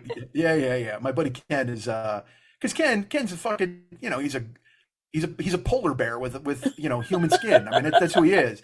I teased him. I said he's like my brother Lenny, where he just eat anything that he's like Lenny's from the Old West. He'll eat whatever falls in the fire that night as dinner. And Ken is kind of like that in a certain like all right. This is completely all right. Oh, by the way, hey, hold on. Hey, what's happening, Mike Schmidt, 40-year-old boy podcast? How are you? I'm good, thanks. I'm glad you're here. I'm here with my good friend Lily Von Stubb. Hi, Lily. Hi. I guess I should do that. We're recording, right? You did the thing. We are. Well, hold on. Are we recording? Yes. Got it. How unprofessional you Zoom. But again, they don't have to do anything anymore. They rule the fucking world. It could literally say, okay, fucko. You know what I mean? And you click on it. They wouldn't care. They're swimming in so much goddamn Zoom money. And the name of the company, just 4 letters. What a perfect God. And it's so funny. You know who's so mad right now? The fucking, I can't remember you know what? I can't remember their fucking name. Who was the other ass fuck who like Microsoft? What was theirs? Spyrec? I don't even remember. Right? I don't even remember. Skype. That's what it was. Skype is furious because they all got out zoomed by Zoom with 4 letters. Skype had 5. They're like, what if we change it to Skip? You're fucking done, man. Go make a soup. You know what? There's a huge opening in the soup and salad industry right now, Skype. Why don't you pivot? Fucking pivot. Because that's what Zoom did. They out fucking Skyped you. They came up fucking on your flank. Unmanned soup gives them the fucking crown. And you just sit there. You don't know what the fuck's going on. Skype, all the people at Skype just keep Skyping themselves, asking themselves, what happened? That's the only people who use the Skype anymore. The guys who work in the Skype office, they call other guys in the Skype office on the other end of the hallway and go, man, what the fuck happened here? Jesus Christ. Skype now it's an old Dutch word that means tumbleweed. Just blowing through the hallways. These fuckheads realize that their crown was usurped by fucking Zoom, courtesy of a bat and soup. Gorgeous. Gotta admire the Zoom guys, man. They fucking made it happen. And you know it's some hedge fund fucks who play ping pong and have Hot Pockets in their fucking fridge. You know it. You know it. That's the sad part. You can't be like, yay, Zoom was created by guys who like communication. And no, they started making soup and salad. It didn't fucking work. They pivoted. They invested a bat, and then here we go. And now they're wearing fucking New Balance. Fuck off. Or even worse, like Vans. They're wearing Vans at the office. Hey man, playing using real live drumsticks to play on their knees. Shut the fuck up. I hate you, man. You ever see the drumstick on the knee guy? I hate that fucking guy. He's worse than college guitar guy. Why? He's fucking awful. Play a drum. Jesus Christ. Bullshit. No, happy? fuck your. No, take that tick tick boom rent bullshit where you're playing drum on the wall in the fridge. Oh, I fucking look at hated me. that movie. Anything's an instrument. What movie did you hate? I hate all of them. No. Please, did you see Tick Tick Boom? Yes. You hated it? Yes. I cried for hours. I I fucking loved it so know. much. Oh my God, how did you hate it? Your food thing, I have that about entertainment now. Well, all right. I can't argue with that. We all have our issues. Do me a favor. Say you hated Tick Tick Boom. Say it. I hated Tick Tick Boom. Come to your senses. Long ago. God damn it. Here's the thing. I don't know his work. So I had never seen Rent. I had never seen any of that bullshit. I had seen the invention of the American musical in that style. You know what I'm talking about? But I knew one song from Rent. Out Tonight. Do you know that song? Yes. The only reason I know it is because it was on one night. It came up on my iPod. This is a million years ago when the movie came out. Because it was when the movie came out. I don't know fuck all about the Broadway thing. I just know it was about a bunch of HIV guys who wouldn't leave a hotel. Some shit like that. I don't know. You nailed it. You nailed it. Yeah. Fuck, pay your rent. Jesus Exactly Christ. Oh, you're what it's sick? about. Sorry. You're sick? Get a fucking job. Pay your rent. Jesus Christ. I don't know. It's just all I know is there was a guy with a handlebar mustache who kept pounding on the door and saying, "You must pay the rent." I can't pay the rent. I have HIV. You must pay the rent. I can't pay the rent. I've been victimized by an infected needle. You must pay the rent. And then Anthony Rapp came in and said, "I'll pay the rent." And they said, "Hey, it's the guy from Fame." Was he in Fame? I don't know if he was. He's from something, Anthony Rapp. He had a tough week. Tough week for our friend Anthony. I've never met Anthony. Man. It's a shame that he went through what he went through. It's a terrible thing. And I'm sorry that he did not receive justice in the courts. Yeah. But goddamn, do I love Kevin Spacey's voice. All right. Now look, does that justify any of the things he may have done or been accused of? Clearly it does not. But we've gone through that a lot. People can be both terrible and good at something. Oh my Christ, is he good at something? He is good. He is so good at something. You know what else he's good at? And I've told this on this show by year 1 or 2 or whatever the fuck. He is really good at making out with a guy in the parking lot of the Roosevelt Hotel while I walk past. And he's also and looking and smiling at people, watching him fumbling with a parking attendant or whatever the fuck, whoever he was about to blow. I don't know who it was. And he's also really good at meeting me and my friend Russ and our friend Steve and acting like Russ and I were complete atoms and unobservable atoms in the ecosystem of the beautiful Steve as I fucked my friend over breakfast for fucking 45 seconds. It was crazy. You look, let me ask you, so you think the Death Star has a tractor beam that pulls in ships? You have never stood there while the withering gaze of Kevin Spacey tried to will Steven's cock out of his pants, because Kevin Spacey was staring down Steve and just that whole fucking. But he threw. You know what? He got the whole Spacey. He got the whole fucking Spacey experience. Spacey just kind of like stirring, like he got a little coffee and he's smiling, the Spacey smirk, and he goes, "Oh, what are you boys doing?" Like fucking, it was wild. And Russ and I are like, "We're here too, Mr. Spacey. We like your movies." And he's just like, "Oh, so what do you do?" And he's talking you know what? It looked like a lawyer talking to a death row prisoner as 2 guards stood by and waited for them to finish their conversation. It was just fucking. We couldn't have been more obsolete in the entire photo, picture, extravaganza, meeting, whatever the fuck. So yeah, how do you not like Tick Tick Boom? Holy Jesus Christ. That dude can write a song about a fork, and it's just catchy as fuck. It just is. It's like, I got a fork, da da da da. I got a fork, and then he writes, and you should love him. He wrote the whole thing about HIV dudes who won't leave a hotel. Here's the thing. That's your speed. I just didn't enjoy it. I never bought into it and enjoyed it. I didn't like La La Land. There's a lot of films where I'm just like, doesn't speak to me. I'm gonna move on. Yeah. I don't want to yuck other people's yums. Enjoy what you enjoy, like what you like, but it wasn't for me. Don't ever say that again. Don't. That is. I have a friend. There's a guy. I doubt if he listens anymore, but I fucking broke his wrist in fucking 4th grade. Steve Scott. He's a listener. And he started listening to you. Weird, right? It became a running joke because he reconnected with me, when the podcast started on Facebook. And his wrist had healed. We were playing kickball or whatever, and I stomped on his I broke his wrist playing kickball in Ridgeview Elementary School back in Romeoville. And so it's been a running silly joke with us, but also, he's a good guy. And he reaches out occasionally on Facebook and stuff. And he wrote that on something he just was like, "Hey man, I don't want to yuck anybody's yum." And I was like, "Don't make me break your other wrist." Man, don't make me come there. You're a musician now, man. You got a great concert with a. I'm going to show up at a. Did I freeze? Can you hear me? You're back. It's fine. Okay. It I'm saying Scott's in a band and people like it and he plays gigs, and I said, "Don't make me show up in a luchador mask and break your other wrist in front of everybody because you said that dumb thing." I don't want to yuck anybody's yum. Oh my God, really? Well, how about if you burn your tongue with a lighter instead of saying that next time? It's just a nice way of being nice. And it's one of the things that I hate, and I do this to Eddie sometimes. He'll be like, "Hey, you know what sounds really good?" And I'll go, and he'll be like, "Oh man, that sounds really good to me." And I'm like, "Okay, well, go get that." He goes, "Well, I don't want it now."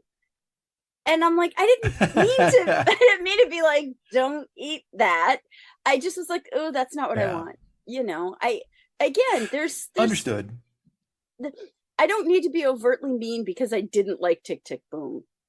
I couldn't tell you why I didn't like it or break it down and give you an analysis. So I'm very much like, whatever. There are other things that I can tell you I absolutely hate, and here's why. Yeah, no, there's no doubt. I know people. I know people who just refuse to watch musicals. They're like, "Nope, won't do it." And I understand if you can't suspend your disbelief enough to go, "Hey, hold on a second. I asked this guy for some bacon, and now he's singing about his girlfriend. Like, what the fuck is happening?" But it's a genre of entertainment. It's like pro wrestling. When I try to tell people, I go, "Look, I know it's stupid. It's a soap opera. It's fucking General Hospital with a bunch of muscular dudes. I get it. I'm not telling you to like it. I prefer more violence, quite frankly, in my professional wrestling. You know what I mean? But because again, that happened. I was in Canada. We went to a wrestling card, and me and Ken, the polar bear, because I had mentioned the wrestling to him, so he got some fucking amazing seats, and we go to this thing, and I talked all about this last week, so I can't get into it. But there's a tag team in wrestling in that the wrestling we went to see, AEW.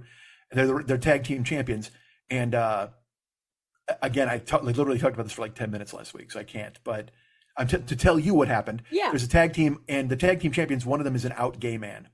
Okay. And somehow they had a catchphrase that caught on called "Scissor me, daddy ass."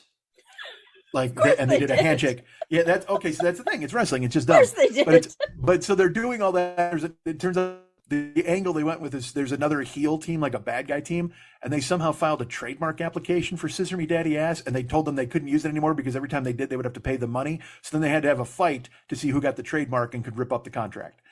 But whatever. So the promo where they're laying this all out, like Ken has this vacant stare where he's just looking at the ring, because again, it's not. He remembers wrestling with guys named Blackjack and Hacksaw when we were kids. You know what I mean? And so when he's watching "Scissor me, daddy ass" in a trademark infringement match, he's just like, "What the fuck happened to wrestling?" And I'm like, and I get it completely, because look, wrestling is stupid with Blackjack and Hacksaw. You think if you're gonna have you're gonna bring weird lawyers and litigation into it over "Scissor me, daddy ass," you got a fucking problem, man. It is. So I totally got it.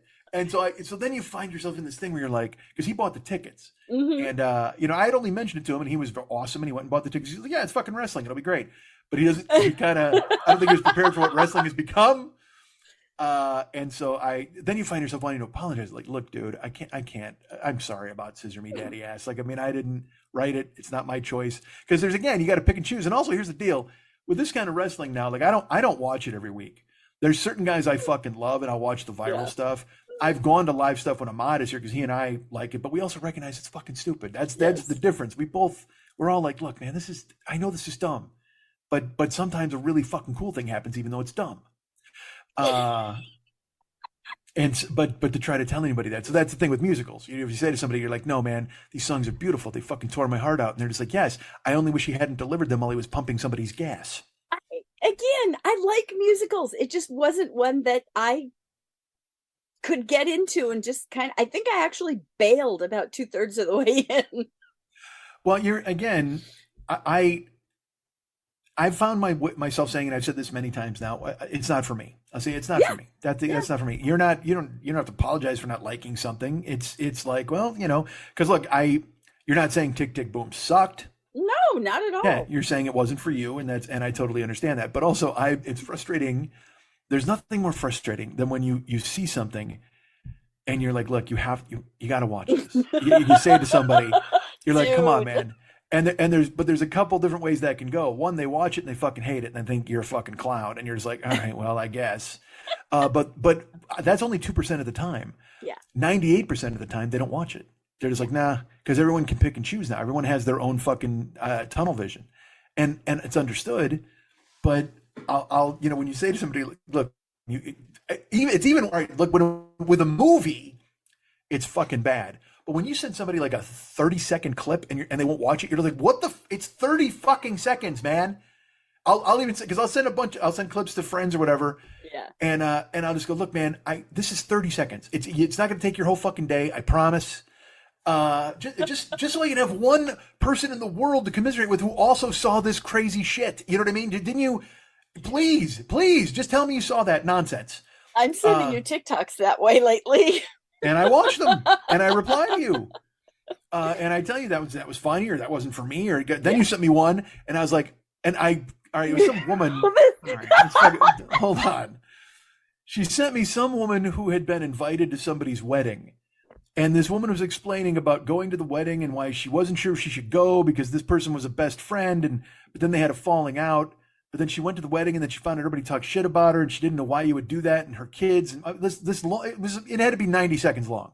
And on TikTok, that's a fucking eternity. That's fucking Dr. Zhivago on TikTok, 90 seconds.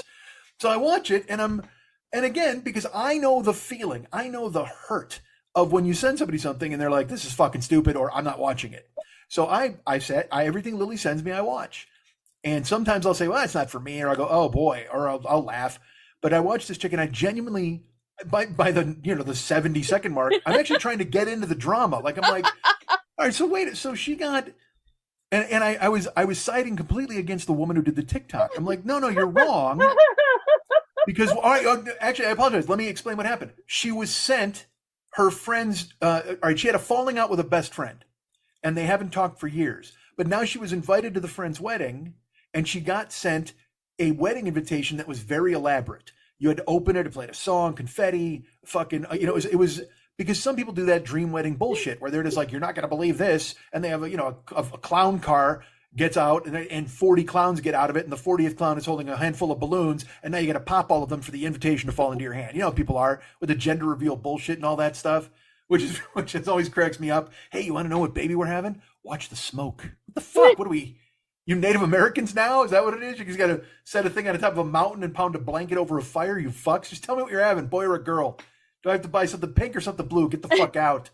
And then it's more elaborate too. They're just like, hey, we've actually made our gender reveal smoke tear gas, so we'll all cry even heavier at the thought of us having a baby and fucking its life up because we couldn't bother to just keep this decision to ourselves, or at least call you and let you know like normal fucking people. So this woman gets this elaborate fucking thing. So here's the thing. Her deal, I guess her fucking deal on TikTok is she goes through, like, she opens her mail or whatever the fuck. It's like, I don't understand the fucking thing. Everybody's got a fucking project they do. Everybody's got a fucking niche or a hook. And one of her things is she unboxes shit, right? We all got that on Facebook, everywhere else. Everybody's unboxing things. So she fucking unboxes stuff. So she gets this wedding invitation from this friend that she had a falling out with. And then I went back and I watched that clip. Because Lily is very interested in this. She shared it with me, so I want to know what's happening. So I go back and watch the clip of the girl unpacking the elaborate wedding invitation. So she's taking stuff out and she's just going, oh, well, and then she's got this, and it wasn't rude, but it was clearly judgmental and very, very kind of in my look. If you do an elaborate thing for your wedding and all that shit, it does not bother me. I know all the shit I just said seems to fly directly into the face of that. I think it's silly, and I don't get it. For me. For you want to have fucking stilt walkers talk about your baby? Go right ahead. I got no issue with it. Hire a skywriter, have some guy parachute out, get fucking Fan Man and Evander Holyfield and Riddick Bowe to come to your house. I don't care. Do what you got to do because it's your life, your baby, your family, your happiness. Do it. I don't care. As a great friend of mine once said, and also a guy whose wrist I broke once said, clearly I don't want to yuck your yum. So do what you need to do. But I also reserve the right to make fun of every fucking thing you do. So she but recognize that I understand what I'm doing is shitty, probably. Okay, the making fun of you and all that kind of bullshit. So this girl unpacks the wedding thing, and she's doing a lot of like, all right, well, this is really elaborate. It's, oh boy. And she, we don't talk anymore because we had a falling out, but then, oh my gosh, look at this and the wedding and da-da-da. And then at the end, she kind of looks at the camera with like this face. She's like, should I go, y'all? Or whatever the fuck. Okay. And so I watched that clip and I'm like, fuck you. You unpacked your friend's wedding invitation on a TikTok and you have however, even if you have 1,000 followers, I don't care if you have 10 followers, you know what you were intending to do here. You know that you were making fun of this person's wedding invitation. You can pretend you weren't. You can pretend it was just like this dispassionate review of someone who sent you a jack in the box of their happiness, and you fucking, whether implied or not, you shit all over it on a fucking broadcast for your listeners, because that's what everybody does now. They have to create fucking content. Let's make it. Let's do it. Let's show it. Let's fucking, and that's all you were doing. So then her second clip, which is the one that Lily sent me, is her going, oh man, y'all, my friend, she wrote me and, she called my family and, now they're mad and, my kids are involved and they shouldn't be. And this is so wrong. And I can't, all I was doing was what I do on this channel all the time. I unpack these wedding invitations. I do it all the time. You know that this is what I do. And so when you sent it, you kind of knew I would probably show it. And now, my kids people know the names of my kids, y'all. And when you bring my family, and I'm just sitting there watching, I'm going, you know what you fucking did. Don't try to pivot to being a victim at this fucking point. You unpacked her fucking wedding invitation. You wink, wink, nudge, nudge that you hated it and her. And it basically implied their wedding wouldn't fucking last. And now you're going to pretend you're the fucking victim because they got mad at you for sharing their fucking wedding invitation with like, whatever, 1,000, 10,000, 5 people. Who the fuck cares? All I know is I'm not even invested in this fucking story and I fucking hate you because of what you did. And look, I don't hate what you did, but own it. In the next fucking clip, just go, yeah, I made fun of your fucking wedding invitation and no, I'm not coming to your wedding. And now you're making fun of my family and fuck you. That's all you got to do. That's how we used to handle it. But now this, and the whole tone changes, not the smiley, winky face, just the, it's, what it is? It's like, remember those weight loss ads where they'd show the person fat and sad? And then in the next picture, lost 20 pounds, huge smile, hair done, makeup on, completely different dress. You're like, oh, I get it. If I lose the weight, I'll be the happy one. Duh, duh, duh. So that's what she did. She's like, she fucking code switched completely into a fucking sad clown. Because she's like, haha, y'all, this fucking wedding invitation, I'll tell you, it's crazy. It's got springs and balloons and all this stuff. Should I go, y'all? And then the next one, she's like, I can't believe you brought my family into it. Shut the fuck up, man. You talking gravy. Get the fuck out of here. The Lily sends this to me. Clearly wants me to see it, wants me to get involved, wants my opinion. Are you going to read my text that I wrote? I pulled it up. Oh, I read it. Read what I wrote to you. Mike writes back to me, do you know this person? Hey, real quick, let me stop you. You're real soft. Oh, can you hear me now? I can hear you, but can you turn you up at all? You've been soft the whole show. Oh, hang on. Shows a strong word. Shows a very strong word. Am I better? Can you hear me louder? A little bit, yeah. Okay, hold on. Let me see. Where's any my way. microphone input? Nothing like doing this right now to totally. Well, in fairness, I don't let you fucking talk till 10 minutes into the goddamn show, so I didn't notice. It's not your fault at all. It's me. I fucking just run off and then I didn't check. All right, hold on. We're doing some technical work here, everybody. In the meantime, let me say, Is it hey, louder now? Is it louder now? Yeah. Is it better now? It's all the same. It really isn't changing. Okay. I don't know how to make it any louder. But you can be heard. Okay, I just don't know all right, so how Zoom is going to deal with that. If you can hear me, it's good. I'll come in a little bit closer and better like this. Yeah, it's great. Okay. I can hear you great. Okay, so Mike writes me back after I send him this TikTok and he says, do you know this person? This video is disingenuous. I watched the wedding invitation video, and while she said nothing harmful and didn't reveal any names, she was clearly trying to make a point. Then she gets noticed and called out, and we get this, oh, gee, woe is me nonsense. And I responded, I have no idea how I said that to you. Oh, man. Dudes, and you know what? Like, it's not, I don't watch, and look, I'm not using this as a bragging thing. I need to change my ways. I need to watch more TikTok and be more involved in it, okay? So, she sent it and... Conversation, though. Why, she opened the door and the psychotic friend walked right through it. Now she's mad that she came in where she left herself and left the open door for her. And I said, I don't think that was the video I meant to send you. And then you just responded with, this is the funniest thing in the world. Yeah. I think I was sleep TikToking. And I think I like touched the screen and then it said send and I touched the screen to you. Yeah.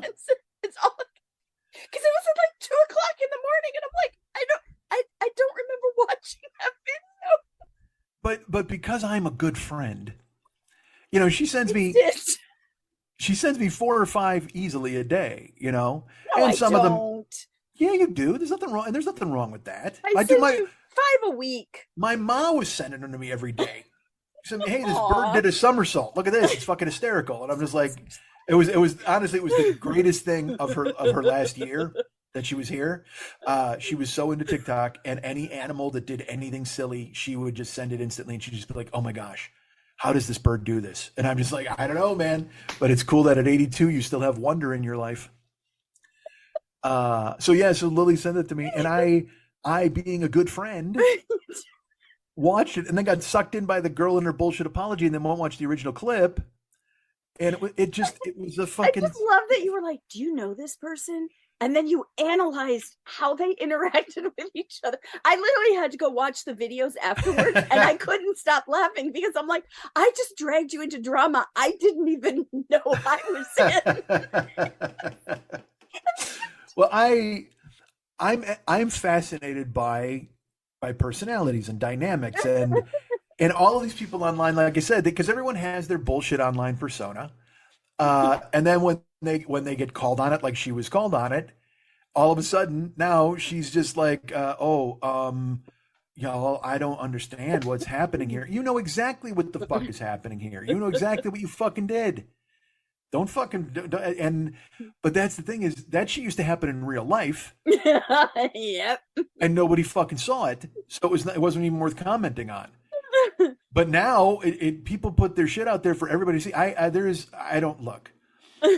We've talked about this a million times. And this show, I think I'm going to say we've done it for just almost 15 years. And this show has been equal parts my cock and social media. Like literally where I'm just like, I can't decide which one to talk about more. I don't know which one I'm more involved with. I don't know which one I thought was stupid for a while, but then I came to appreciate it. I mean, I can't. I don't know which one I thought was a miracle, but it then now turned out to be the bane of everyone's existence. So I see these, I talk about social media all the time about these people and this bullshit, but it's just going more exponential. I hope you're not bored of me talking about it. It just seems to be infesting everything. And I've talked about it a million times, just the it's destroyed us in a way, in that no one takes anything seriously anymore, or they take things. All right, look. Did you guys see the video a couple weeks ago of a fucking comedian on stage and someone threw a beer at her and she drank it? Oh God, yes. Okay. Oh yes. All right. Again, I don't have any issue with her at all. I don't know if she's funny because I've not seen her act. I don't know anything about her. All I know is in the 90 seconds or 2 minutes that I saw, I thought she handled it extremely fucking well. I did too. She was As a She's comedian, pro. you have two choices when the beer hits the wall. And sadly, not every job. Comedian, a unique occupation, in that you actually have choices when a beer hits the wall. You have two choices when the beer hits the wall. You can throw it back, fucking deal, or you can drink it. And she picked up the beer. And the best part is she takes that 2-second beat where she kind of collects her thoughts. In her brain goes, and I know you can see her just going, I could throw this, or I could put it aside. And instead she goes, nope, I'm going to do this. And she drank the beer, and then you're a hero at that point. Because that's truly, to win that situation, the only thing you can do is drink the beer. It was great. And also before that, the two lines that she got off that made them throw the fucking beer were clean. They were absolutely great. Yeah. But I'm going to speculate here, because then I went and read the BuzzFeed article, and he was saying it was about ID and whatever, and she's this thing, and I'm just like, look. Hold on a second, I lost you. Hello? Hello? Hello? Hey everybody, do you have a Doug in your life, or do you wish you had a Doug in your life? Either way, you should check out Wide World of Dougs, the show where comedians Doug Benson, that's me, and Doug Mellard get together to discuss the name Doug and lots of other things, with Dougs and non-Dougs. We don't discriminate. Get it wherever you get your podcasts. Got it. Okay, just tell me one. Okay. Hey, Mike, I dropped you. I don't know what happened. The last thing I heard was you throw the beer or you drink it. You know what makes for a clean edit? Hey, Mike. Well, I lost you. I can't do anything about it. It just, I know you did, but it's funny that we're going to come in 5, 4. Hey, Mike. That's quite natural. Well, it is the reality of it, and we're having a conversation. So to try to splice it perfectly seems ridiculous as well. Well, I'll tell people, but again, you say we're having a conversation. You know what happens a lot in a conversation? Hey, Mike. Well, I don't know how else to tell you. You're fine. We'll try it again. Excuse me, Mr. 40-year-old boy. Hi. Pardon me. Who's out there? Hey, boss man. The audio dropped. Are you talking about the big boss man? Because see, now Ken would know that wrestler immediately. No, I'm talking about Zoom.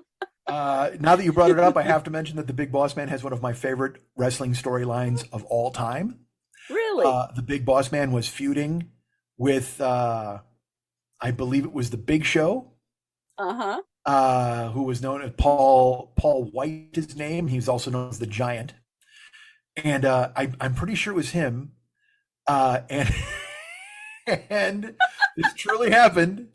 Paul White's in storyline, Paul White's mom or dad died, and they had the funeral. And at the cemetery, the big boss man pulled her coffin off out of the ground and dragged it away, chained to his car. Find the clip. It's so fun. And I believe the Giant leaped on the coffin. Like, no! And then he continued to drive away.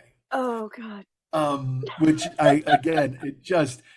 dude, 90s wrestling was fucking ridiculous. I tell you what, half a gay tag team saying "Scissor Me Daddy Ass" has nothing on a woman giving birth to a fucking hand, a dildo hand.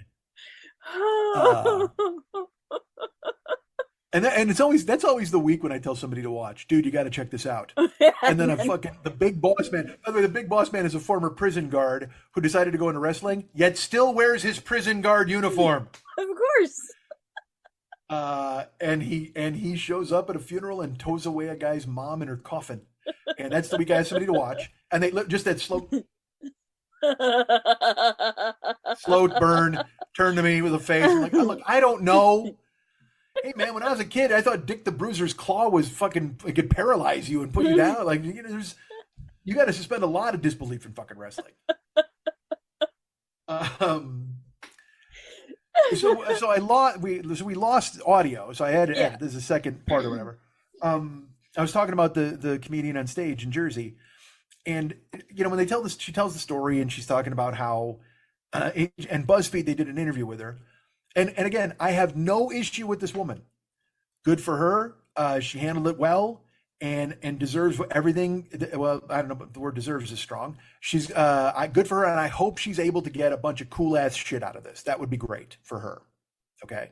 Yeah, her name is like Ariel Elias or Ariel Elis, or I can't remember Elias? exactly. I don't know. Elias, maybe. Yeah. You know, there's a country singer named Elias who's a wrestler in the WWE right now. I'm not even joking. Not his name's Elias. Or you want to get ridiculous? Elias was beaten in a feud like 8 months ago, okay? And then he disappeared. And then 3 months later, his younger brother Ezekiel showed up. But it was clearly Elias with a different hairstyle. And the feud that they had was there's a wrestler named Kevin Owens who's like, bullshit, you're Elias. He's like, I'm Ezekiel. And everyone else said it was Ezekiel, but Kevin Owens was going out of his mind. He's like, you're fucking Elias. I know you are. So they had a feud over the fact that he wasn't him. He was really the other guy. And they would do this split screen stuff where like, Ezekiel would walk into a room and then Elias would walk out, or you know, and Kevin Owens is the same guy, and they're like, no, what? Look, Kevin, you got to calm down. They gaslit him. They gaslit him completely. The whole crew, all the wrestlers. Kevin Owens being gaslit by Ezekiel and Elias was a storyline they did for months. And then Ezekiel, once Vince McMahon quit because he was raping people, he quits and turns it over to his son-in-law. And then all of a sudden, Ezekiel's back with Elias is back with no mention of Ezekiel. None. They don't mention the little brother, the scheme, none of it. But Elias is back doing country songs. It's fucking ridiculous. Oh, see, now look, you say it's stupid, and it sounds stupid, but also there's a small level of genius to that nonsense, right? There's got to be some small level of fucking hilarious awesomeness. Yes, I just can't get past the blood and punches. Well, there's not enough of those, quite frankly, in my opinion. If it had more blood and punches, well, the UFC has got a lot of blood and punches, but also they're pretty wrestling at this fucking point. God, now I want to think of every ridiculous fucking storyline and tell you wrestling or story. I should do it. See, but there's again, no, that's a cool idea. I'm like, you know what if I did a show just talking about fucking wrestling and all the shit that was ridiculous and silly and stuff that I loved. But then there's fucking Botchamania and WrestleBotch and all these there's all sorts of shows about that kind of shit. And also wrestling. There's more people who talk about wrestling online than there are people who talk about food. Like it's because I always think of someone reviewing French fries or whatever the fuck. Yeah, I'm not on Wrestling Talk, so I don't know if that's true or not. I'm over at Food Talk, Disability Talk, and apparently Wedding Invitation Talk. You are. Well, you got to get on Wrestling Talk. I'll tell you. I'll pass. I look forward to a 3 a.m. text from you about why Danhausen's curse is so silly. Like, yeah, Danhausen's curse. Or that's all right. I'll tell you that. It's another thing that made fucking Ken look askance. The main event was a guy named Orange Cassidy. Of course. And he was fighting a guy. Well, and his nickname is Freshly Squeezed. Orange Cassidy. Of course. All right. So wait. So his whole deal, and this is the thing, is in the independent wrestling. His deal is that he doesn't care about anything. Orange Cassidy wears wrestling tights that look like denim. They look like jeans. And he has a jean jacket on, and he wears mirrored shades. He has kind of an 80s hairstyle. And he never shows emotion. So like he has pockets in his wrestling thing. And he keeps his hands in his pockets to do wrestling moves because he doesn't care. Because you know how the Road Warriors used to come in and they'd be like, from Chicago, Illinois, weighing a combined 567 pounds, the Legion of Doom, Animal, and Hawk, the Road Warriors. That was their ominous. Yeah. Orange Cassidy's thing is, and again, he came, I don't even know the significance of it, but on the indies, because he was an indie wrestler before AEW signed him and made him kind of a big star. his entry music. And I love it, and I know people are like, I don't get it. I don't get it either. It's just perfect. His entrance music is the Road Warriors that come into Iron Man by Black Sabbath. Fucking other people come into Explosions and fucking fire and all this shit. His entrance music is Jane by Starship from 1979. I don't know why. I don't know the lineage. I don't know the lore. All I know is it comes to the ring by Jane, and I saw it in the indie things, and the place would go bananas when the song would hit. And I think it was just an excitement thing, and but he caught on with his nonsense. He's so charismatic.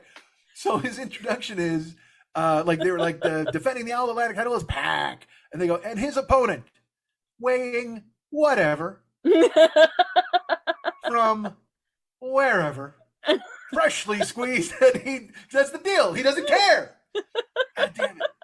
So he comes out to fight, and Ken, I can just see Ken is just like, who's this skinny bastard? And another thing that he does is he keeps his hands in his pockets, and he kicks you in the ankle, like these real soft kicks, because he doesn't care. You'd have to see him. It's silly and funny, but then, of course, the big thing is he can fucking go. Like when all of a sudden it's time to do wrestling, he'll have his hands in his pockets and do a kip up. Like that's fucking hard as shit to do. And he does running shit off the fucking turnbuckles with his hands in his pockets. He's a fucking amazing wrestler, gymnast, whatever you want to call him. But now, so they're fighting, and it's a great match for me. And then Pac the Bastard, has recently been using the ring bell, bang, they hit to start a match. Use a little hammer to do that. Clang, clang, clang, when they start for boxing. You are frozen. Yeah. Okay. And so Pac has been stealing the ring hammer and hitting his opponents with it and winning by knocking them out with the ring hammer. That doesn't seem fair. I agree with you. And you would think the referees would be more than ready for it, but apparently he continuously gets to do it. So he'd been doing it up to this match. The previous week, he had used the hammer on Orange Cassidy and defeated him. This was a rematch for the All Atlantic Championship. And when he finally had like Orange Cassidy down, he went to the ringside table to get the hammer to use on Orange Cassidy. And there was an official at ringside who you couldn't see his face because he was wearing like a hood or something. And he stood up to reveal himself. It was Danhausen. And he put a curse on Pac to keep him from taking the hammer. And then Pac punched Danhausen in the fucking face and took the hammer anyway. Because Danhausen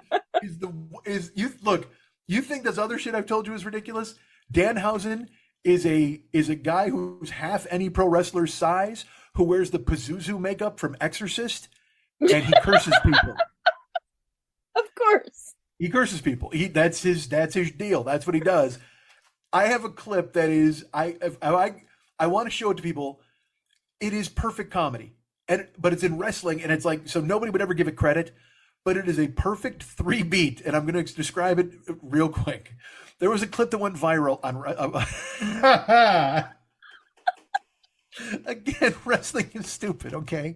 I know it's stupid, but sometimes you see something that's so stupid, you're like, this is fucking brilliant. So there's some wrestler who fights in a small territory, like it's not on TV. They fight in high school gyms or whatever the fuck. He's a pizza maker.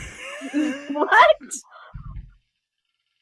I don't know his real name, but he has a pizza. He has a pizza in his hand, a dough. Like they use these fake doughs to train people. He has one of those, and when he gets in the ring, he's got a big Mario mustache, and he talks like that. I'm going to go into the wrestling ring, and I'm going to take you out. Like he's the bad fake Italian accent, the whole deal. So Luigi Primo.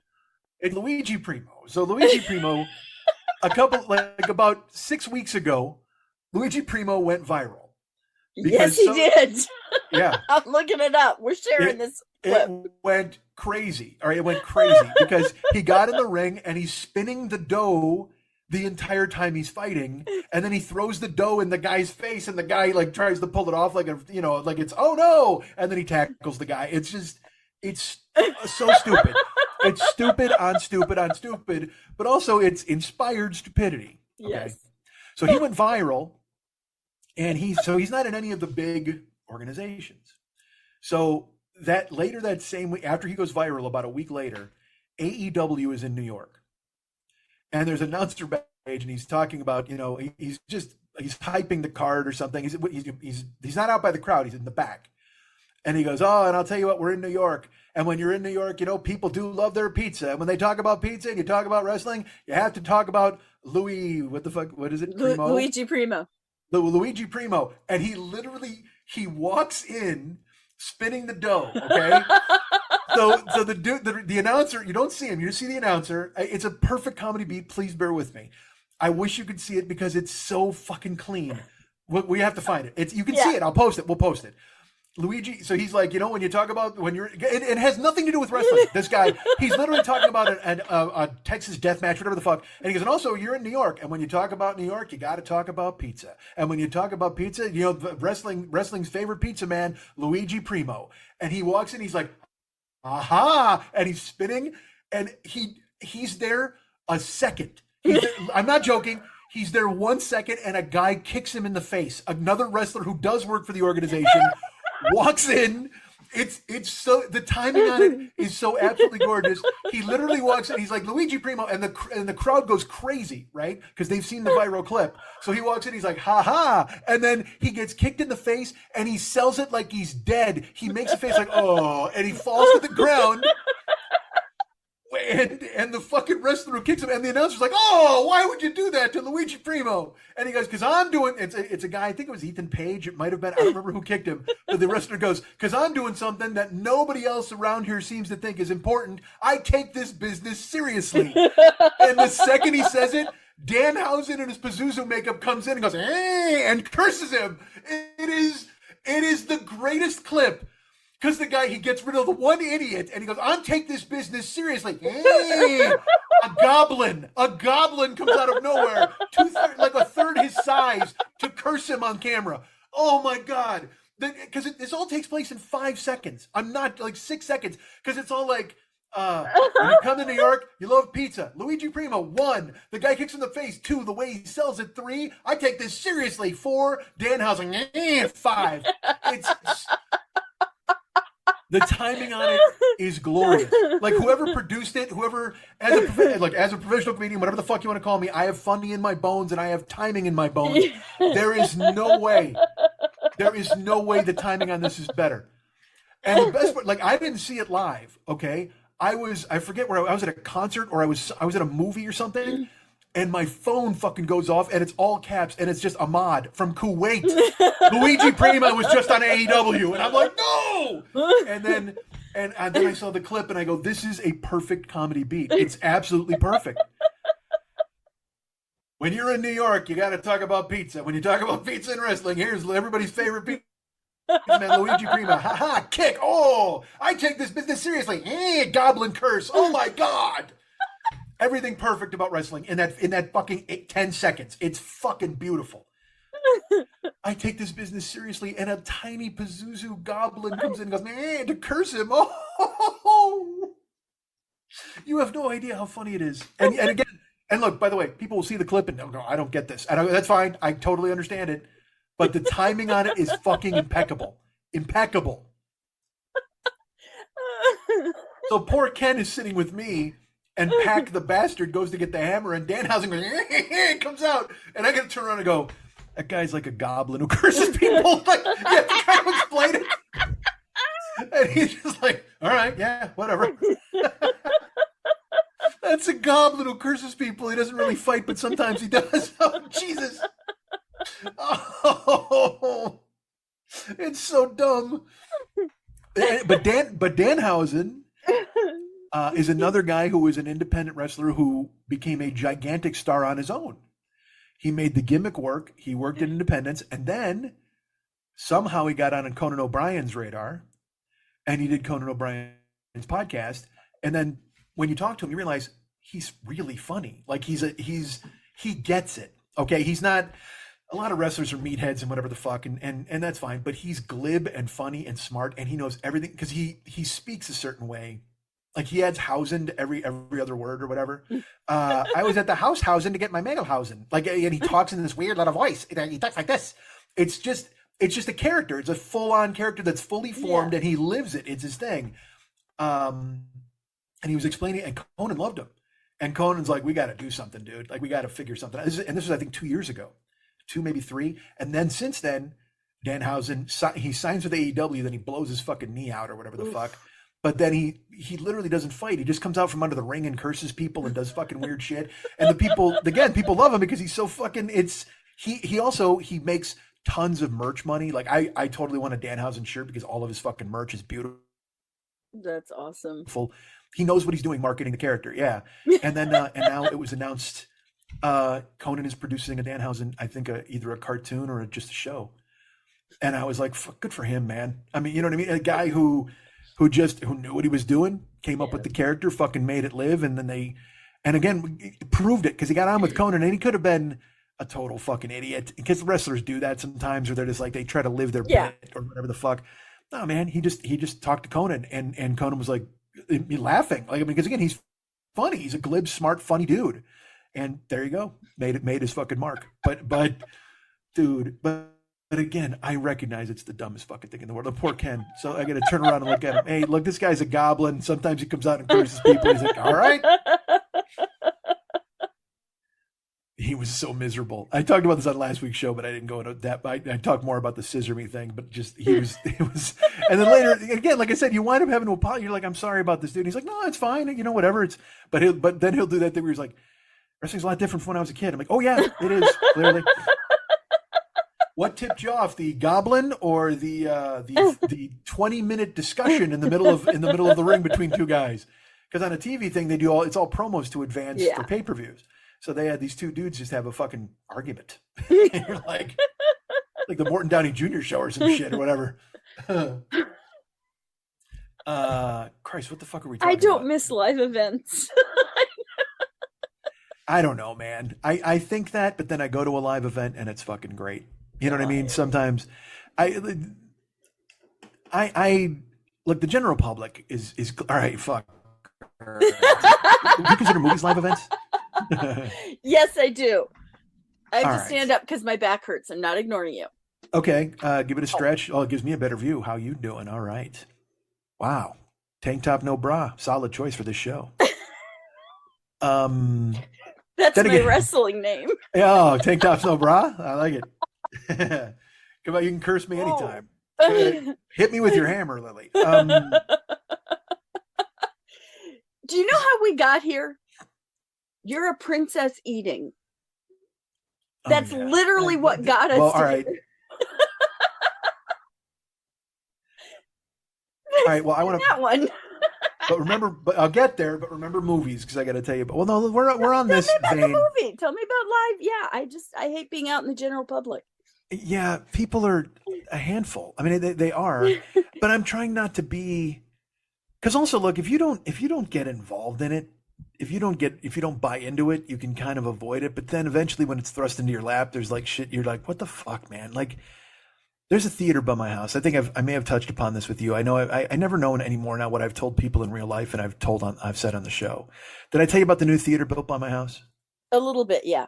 And I talked about how the general public, this is what I don't like about the general public they've built this entire complex by my house on Laurel Canyon. There's a movie theater, a Regal theater. There's a Trader Joe's. There's, you know what's there? Those fucking restaurants that only exist in strip malls that suck. and they have names like you think, well, that might be promising. You know what I mean? The California 2 Flip Grinder Company. And you're like, all right, well, I like grinders. Let's get in there. Whatever the fuck. And it's just grim it's just, dude, I ate at the California Fish Grill Company or some, whatever the fuck. I don't know. The kind of thing you see at City Walk. Oh, yeah. You know, those restaurants that don't exist anywhere in a brick and mortar. But if you've got one long building, they're like, well, we'll throw an oven in there and make some dumb shit. You know what I mean? It's just fucking terrible. So I went to a movie and I was hungry. And there's a lot of places that I like. All right, there's plenty of places that I like and enjoy. But I was like, you know what, man, I'll give something there a day in court. You know, it's around there because they had the Stand, which is the comfort food reinvented. I got news for you, fellas. No reason. Yep. Comfort food is doing just fine. Didn't need you to come along and put rosemary in it and make it something that cost $13 fucking dollars. But that's, whatever the fuck. So I was like, maybe I'll go to the stand. But then when I pulled in, there was that California fish extravaganza, whatever the fuck. And again, it's not a thing you ever see on its own. They don't get their own building because they're too chicken. They know that they can't get their own building because they'll never survive on their own. They're a restaurant of convenience. Their entire fucking appeal is that you're walking by and their door is unlocked. That's it. All those fucking restaurants and strip malls, except for like the real like fucking joints that sell tacos or Puerto Rican joints and stuff. Anything with some bright lights and neon and a chalkboard outside, get fucked. You don't ever eat at one of those restaurants with a chalkboard. Now, if a bar has a chalkboard outside, that's different because they're giving you drink specials or some stupid quip, whatever the fuck, and you're half drunk anyway, so go in. But these fucking restaurants, again, the whole appeal is that you happen to be, you're a captive audience. You're like, hey, you know what? The movie is literally a stone's throw away. Let's stop in here and get something fried. It's just fucking, so that's what I did. I went into this California fucking fish company and I was real hungry because I hadn't eaten that day. So I was like, I was going to get fish tacos, but then they had a fish sandwich and then they had like street corn. Everybody's serving street corn now too. Like everybody. And again, it's the California Fish Company. There's not an accent mark or a Z anywhere on that sign. You shouldn't be selling any fucking street corn. I mean, granted, everybody who works here knows what elotes is because they grew up in fucking Tijuana. But I mean, no fucking, you guys don't make elotes. We make elotes. Would you guys like some elotes with that? What's elotes? It's street corn. No, you mean elotes? Yeah, of course. Ha ha. Whatever. It's fucking awful. So I went in stupid and they had like you could add breaded shrimp or so. It was, dude, I got breaded shrimp on the side as like a side dish. Yeah. And the shrimps were gigantic. They were fucking huge. But then I bit into it and the shrimp was it was a sea monkey. I mean, it wasn't even a fucking shrimp. Remember those fucking things you can invent, like fucking in your yeah. So it's one of those dudes. I just ate the dad, I think, and I bit him in half, and the other people are pissed. And so I scrape. I even took a photo of it. I think I might have deleted it, but I scraped all the breading off these shrimps just to show what a crime scene it was when you got down to the actual fucking sea monkey who lived in this fucking batter coffin that they fucking committed him to. And there was just piles of fried, and I was like, God damn it. I ate the naked shrimp. I think I took 2 bites of the fish sandwich, and it was just, again, that thing where it's so breaded. I wanted fish. You know what I mean? And here's the thing: you can make fried fish tacos that are fucking beautiful because the batter is super thin. It's if they know what to do with it. But they think they want their sandwich to be big. It's the big fucking Horkin fish sandwich or whatever the fuck. So yeah, but it's all breading and 80 pickles or whatever the fuck. So I stole 10 sodas and got the fuck out of there. Because I didn't pay for a drink because drinks were like $3.50. And I said, can I just get a glass of water? He's like, sure. And it has never been more easy to steal that sort of thing because nobody can. And what's the kid going to do? Excuse me, sir. I see you've stolen fizzy lifting drinks. You've bumped into the ceiling, which now needs to be sterilized and washed. Good day, sir.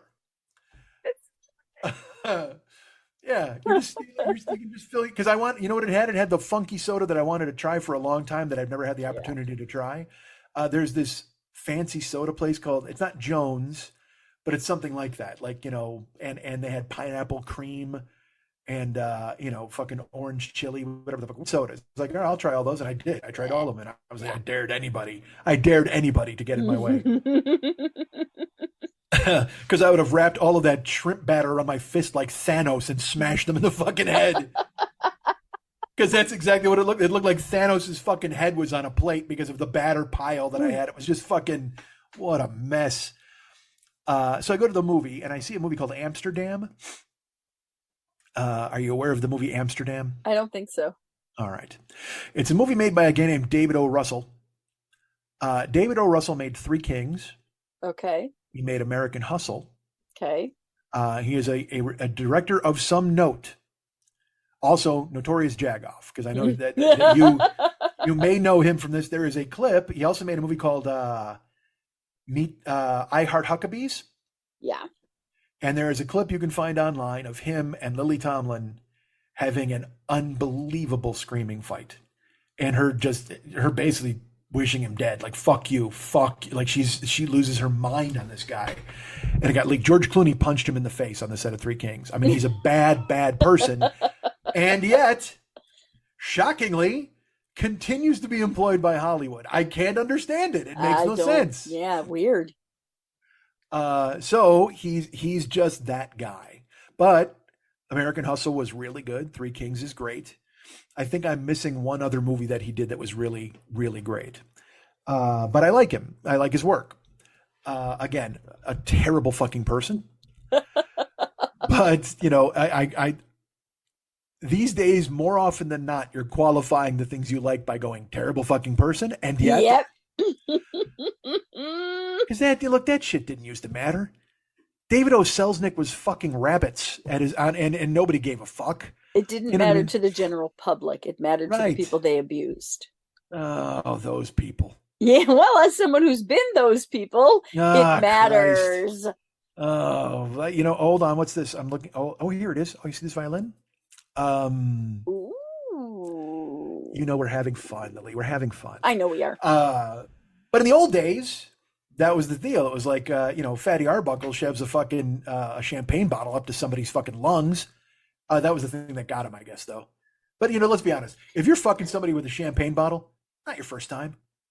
I don't know if that's what got him. I can't remember why she died. Well, she died of embarrassment once they found out it was domestic champagne. Jesus Christ.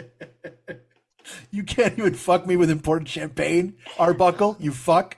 The fuck is wrong with you? Oh my God. Fucking my you destroying my pussy isn't worth something from France, you fucking nonsense jagoff. All right.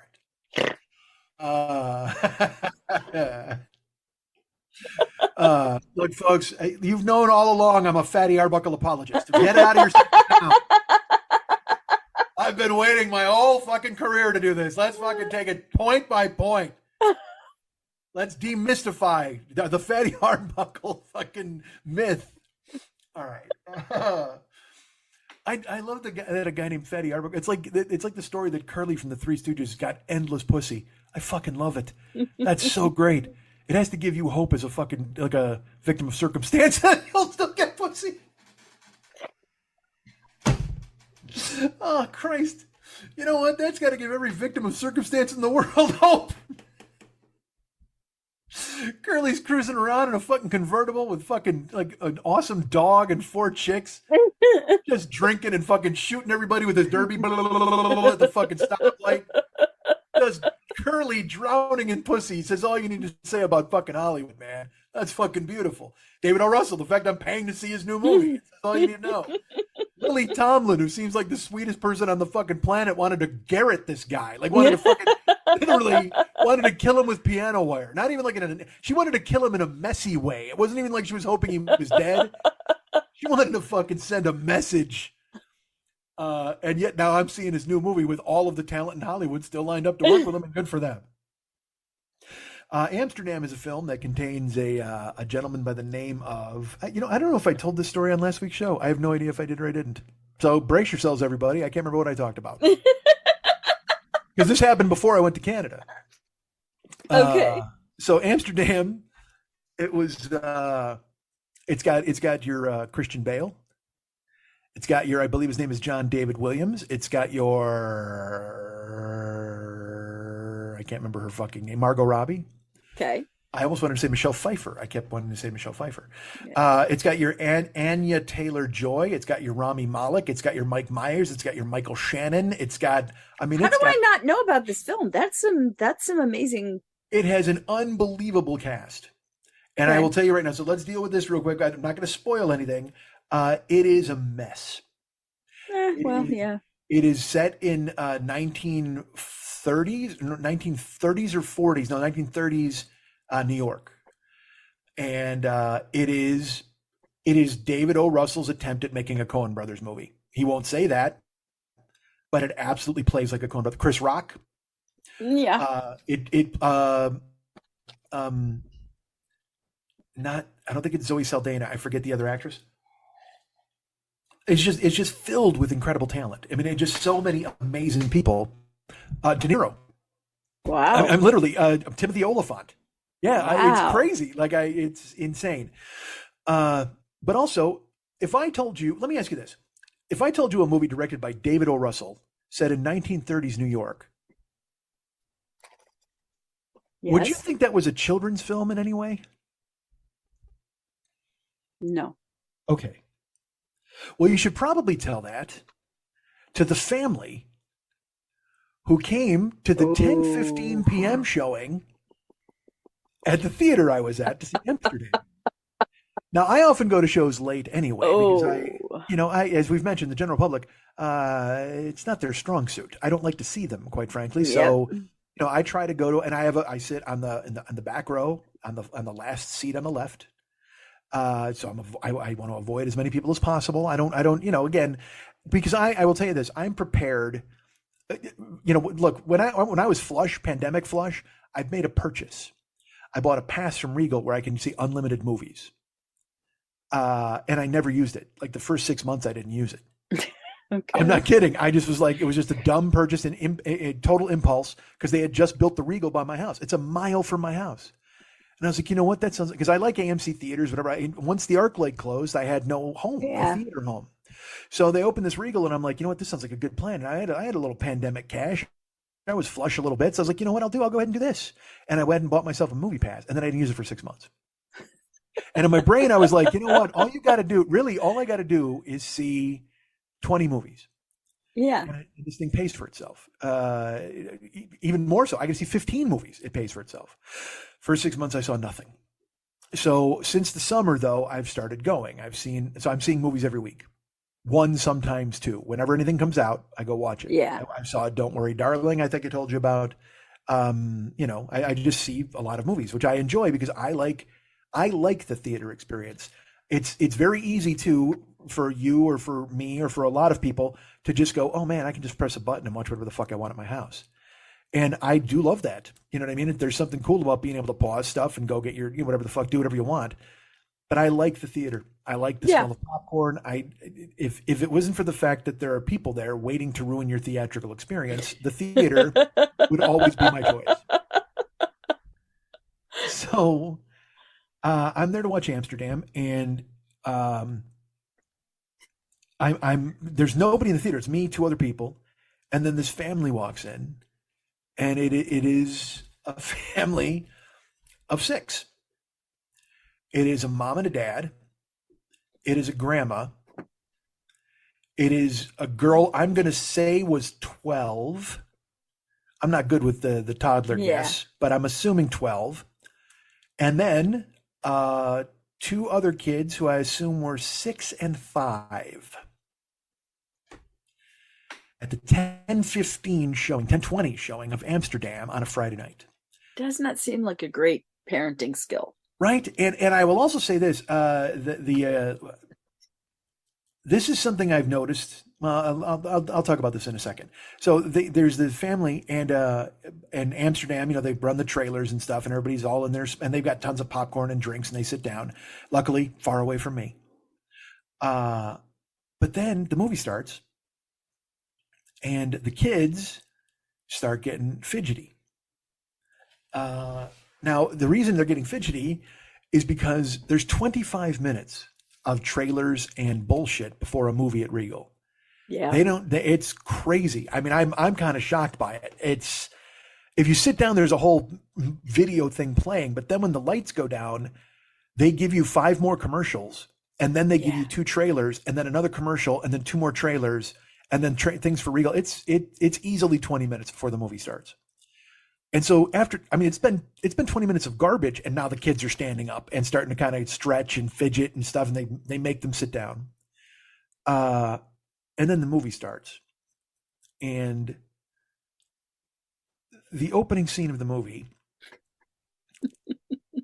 is an autopsy. Wait. It's an autopsy. What the fuck? Where and we literally see a woman is cutting open. She cuts open Ed Begley Jr. And then Christian Bale puts his hands in his chest cavity and starts feeling around, and you're seeing all of it. You're seeing everything. Yeah. And it's just inevitable that my brain goes to, what are those kids thinking or seeing? I know I shouldn't. It doesn't mean anything to me. I'm still able to enjoy the movie, but there is still 10% of my brain that is occupied with, why would you bring your fucking kids to a David O. Russell movie? Yeah. That's the thing. It's like, if it's the Minions or some bullshit and you had to go late because, you know, somebody had cancer, whatever the fuck, that's fine.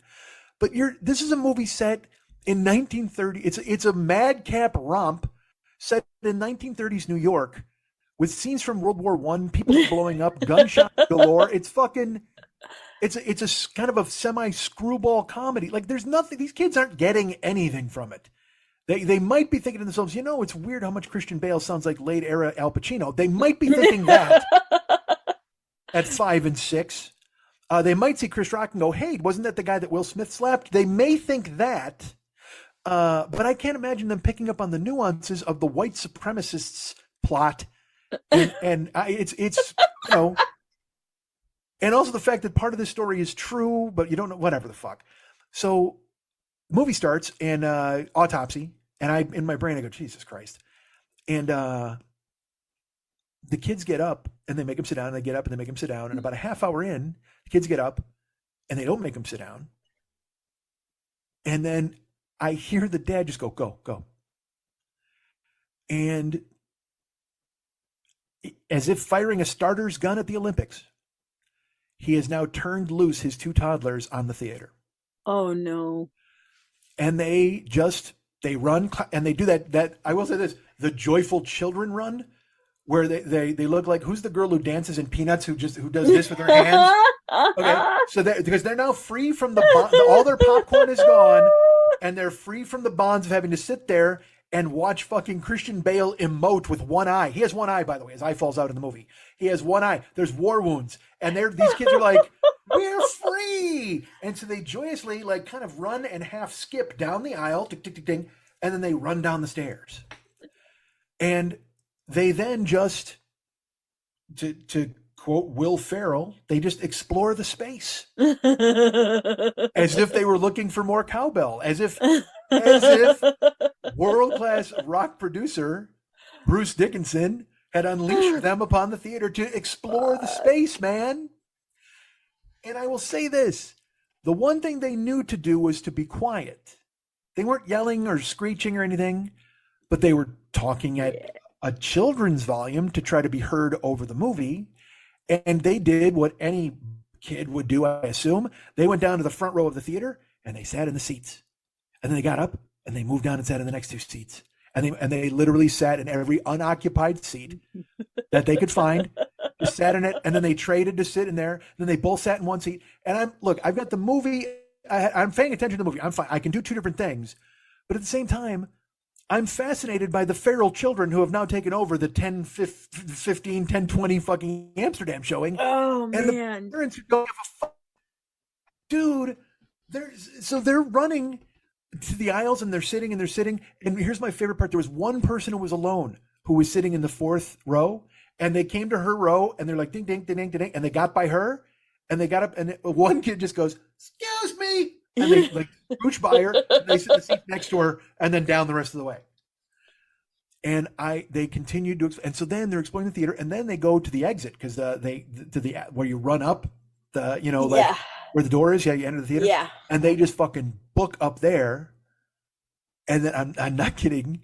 The grandma, who is of Asian descent, it appears, she stands up and she goes, ba ba ba, ba ba ba ba, ba ba. And they just sheepishly walk back around the corner and come back. That worked. What? And yeah. And then they came up and they spent the rest of the movie just roaming the theater, sitting in they sat next to me. They went down, they looked at me, and then my soda was there, and they just fucking, as if it reminded me of when I was a kid. I would go to the drive-in.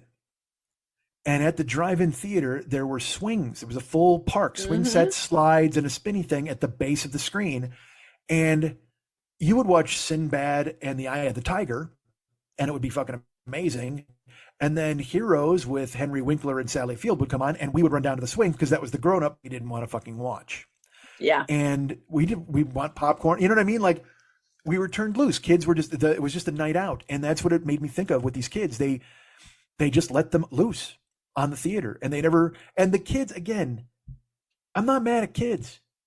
They're 5 and 6. Yep. And they're in a dark room on a Friday night, and who knows what licorice they're fucking hopped up on. You know what I mean? They might have eaten Twizzlers all fucking day. Who knows? And they're bored out of their fucking skulls because the Wiggles aren't in fucking 1930s New York.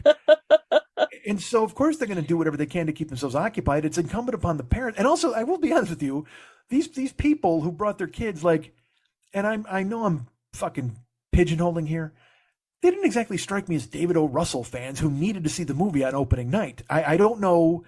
It just seemed like an odd choice. The two of them and the grandmother, and then the 3 kids, and they just ran the theater. And it was that thing where, like, nobody said anything. Because look, by year 1 through fucking 8, I almost fist fights at theaters.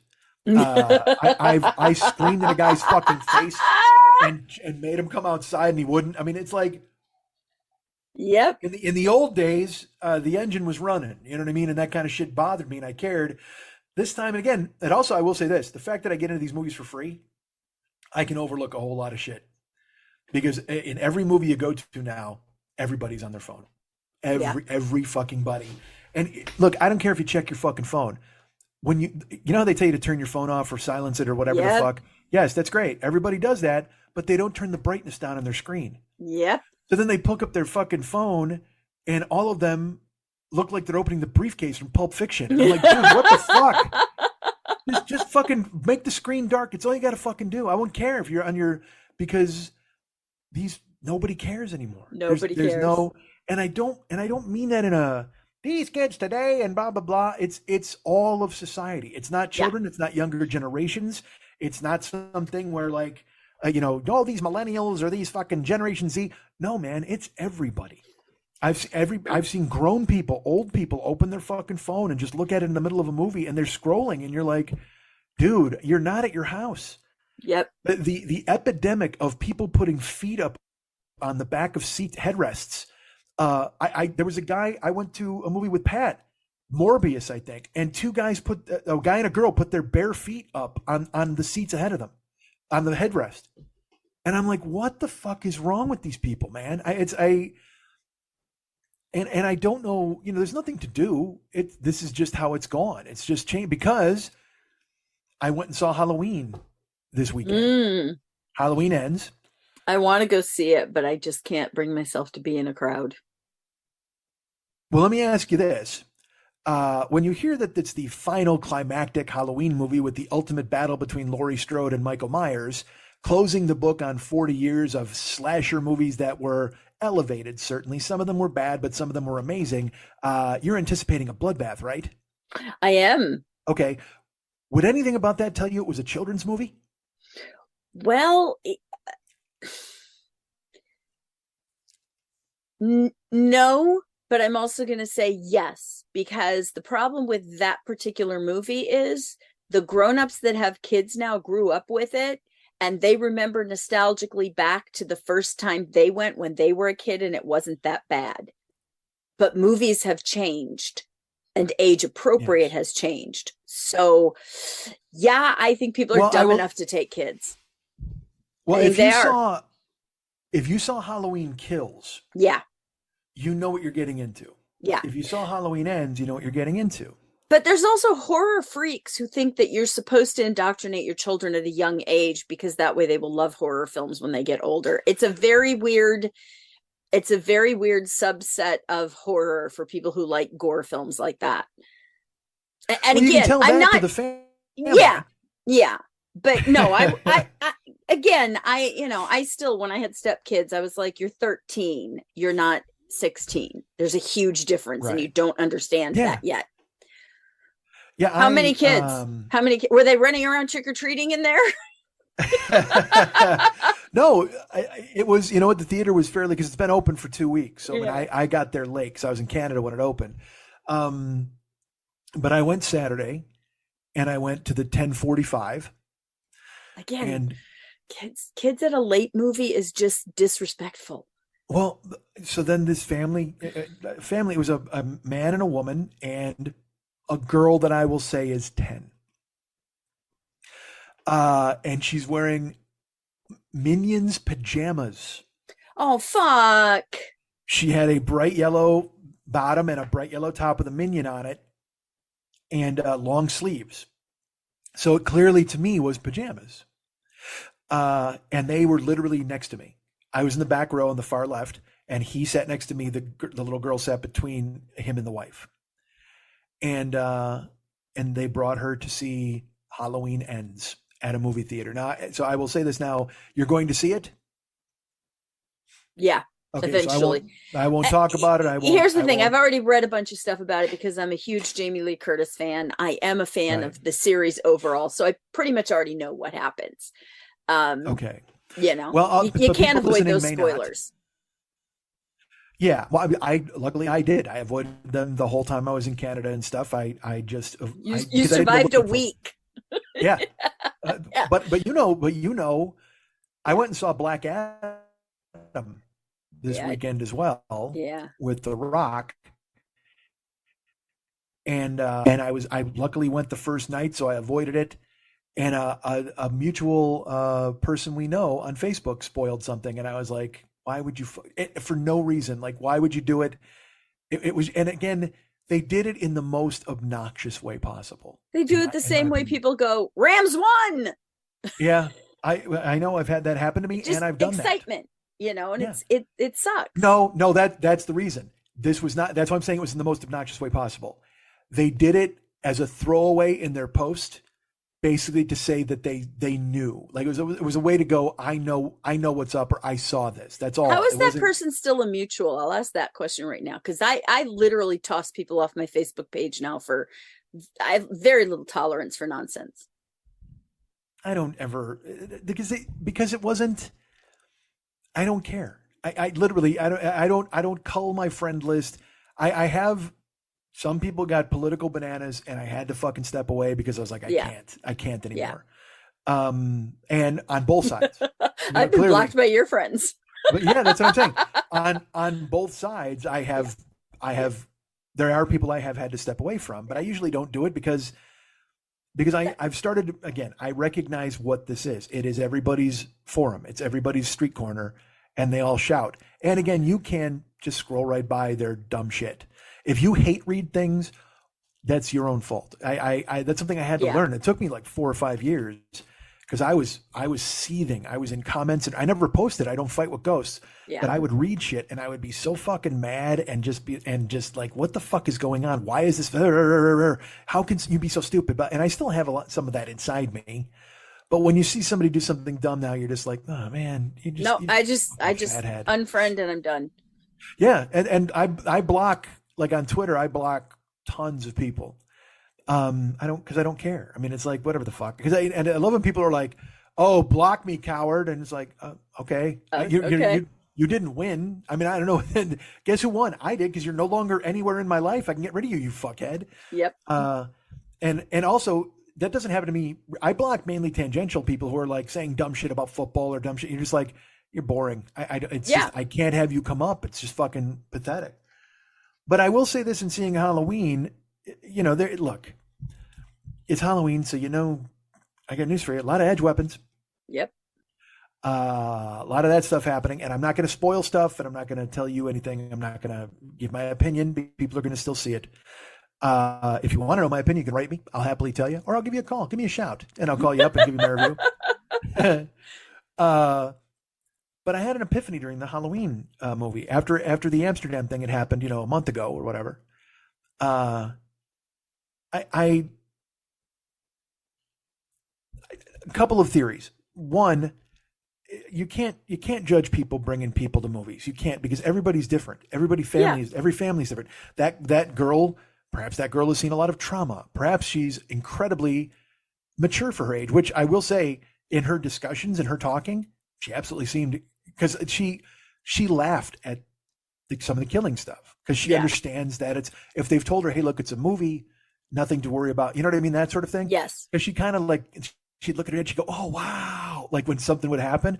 So I kind of marveled at her. She didn't lose herself in the movie. She was very much like, I'm in these seats. That's a movie up there. it's clowns performing for me, and it's not real. That's awesome. And seeing her have that attitude kind of brought me around a little bit, where I was like, well, who am I to judge anybody? Now, look, you shouldn't turn your kids loose in a fucking theater, in my opinion. Yeah. That's a different story entirely. But bringing someone to see a movie, age appropriate, not age appropriate, like if I had a 10-year-old, would I bring them to see somebody get their tongue cut off with scissors? I don't think I would. But at the same time, if they know it's silly and goofy and whatever the fuck else, then they, because that girl was like, and her dad was there. That wasn't like they ignored her. Her dad was there for her the entire time. When she would say something, she's like, oh, wow. He goes, oh, yeah, he killed that other guy, right? And they were discussing, and I had no problem with it. I didn't, because they were, it was almost like he held her hand through it and the wife did, and they all got through it, and they laughed at it like it was silly. And like it was you know what I mean? Like they always tell you when kids fall down, you should laugh. If a kid falls down, you go, oh, go boom, and you clap or whatever, so they don't start crying or they don't associate it with trauma or hurt or whatever. I've heard that before. I don't know if it's right or not. I don't have any fucking kids, but it always made sense to me on a small level, because you're like, oh yeah, okay, because you're getting them. Now look, if they're bleeding, it's a completely different fucking story. Somebody William Holden's their kid into a corner of a coffee table, then fuck yeah, go to the hospital. Don't fucking yay. But if you're sitting there and the little girl, they bought her all the snacks, and he shared her soda with her, and she was laughing, and they had a good time, and it made me wonder this too. They were Hispanic, and the other family, like I said, the grandmother seemed Asian, but everybody else seemed Hispanic in the family. I'm not sure. When I say seemed Hispanic, I'm just saying appearance. I'm not like fucking whatever. I'm not a eugenics fucking idiot. I'm just saying they appear to be a Hispanic family. I'm wondering if there's something in culture that where they're like, hey, our kids are mature. These kids can handle this. They're mature enough to go and see stuff like this, and it's totally fine. I don't know. I'm because again, it would have never, because look, my mom took me to see fucking Jaws when I've told this story many times, when I was fucking 9, and it fucking terrified me. Like, that head pops out of the boat. I've told this anecdote many times. That head pops out of the boat. I had a box of popcorn. It's old school, a box. Yeah. And it went in the air. Like I jumped so high, like with my arms and stuff. All my popcorn showered everybody in front of me and on my row and stuff. And because everybody else kind of like screamed or jumped. It's just horrid to do that. Well, I just jumped. I freaked out because the head popped out, and then there's a beat, and then everybody laughs, and they're all brushing the popcorn off themselves because it was a fun moment, but not when I was 9. Everybody else had a fun moment. I'm 9, and I've told the story again. By the end of the movie, my popcorn box is twisted like a wash rag that you wring out. It was twisted so I wouldn't stop twisting it the whole movie. I was so scared of the shark and all the shit that was going on.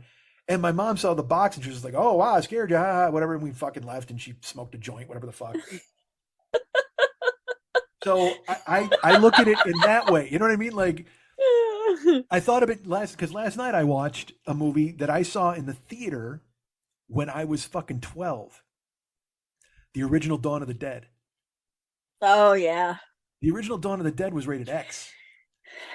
And I saw it in the fucking theater when I was 12 years old because my mom's friend took us. I don't know if I think me and Lenny went. And that's a movie. Like it's because it's playing this weekend for Halloween. Regal is doing a re-release in 3D.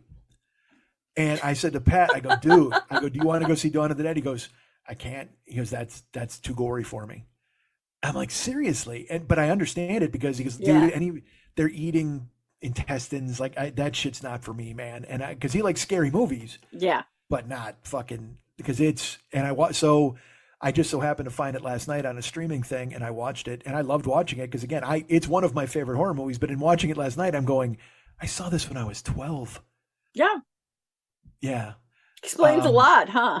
Yeah. It's you know what? Fuck you. You know what? Bullshit. I'm misremembering. I saw it on cable with my mom's friend. We didn't go to a theater. I saw it on cable with Eddie, one of my mom's friends, and I think Lenny too. And it was because it was on some fucking network, but it was rated X when I was a kid, and it was on cable, and it was fucking terrifying, and to this day, the fucking commercial terrified me when I was a kid. When the fucking elevator doors open and just fucking zombies with outreached arms walk into the goddamn elevator, dude.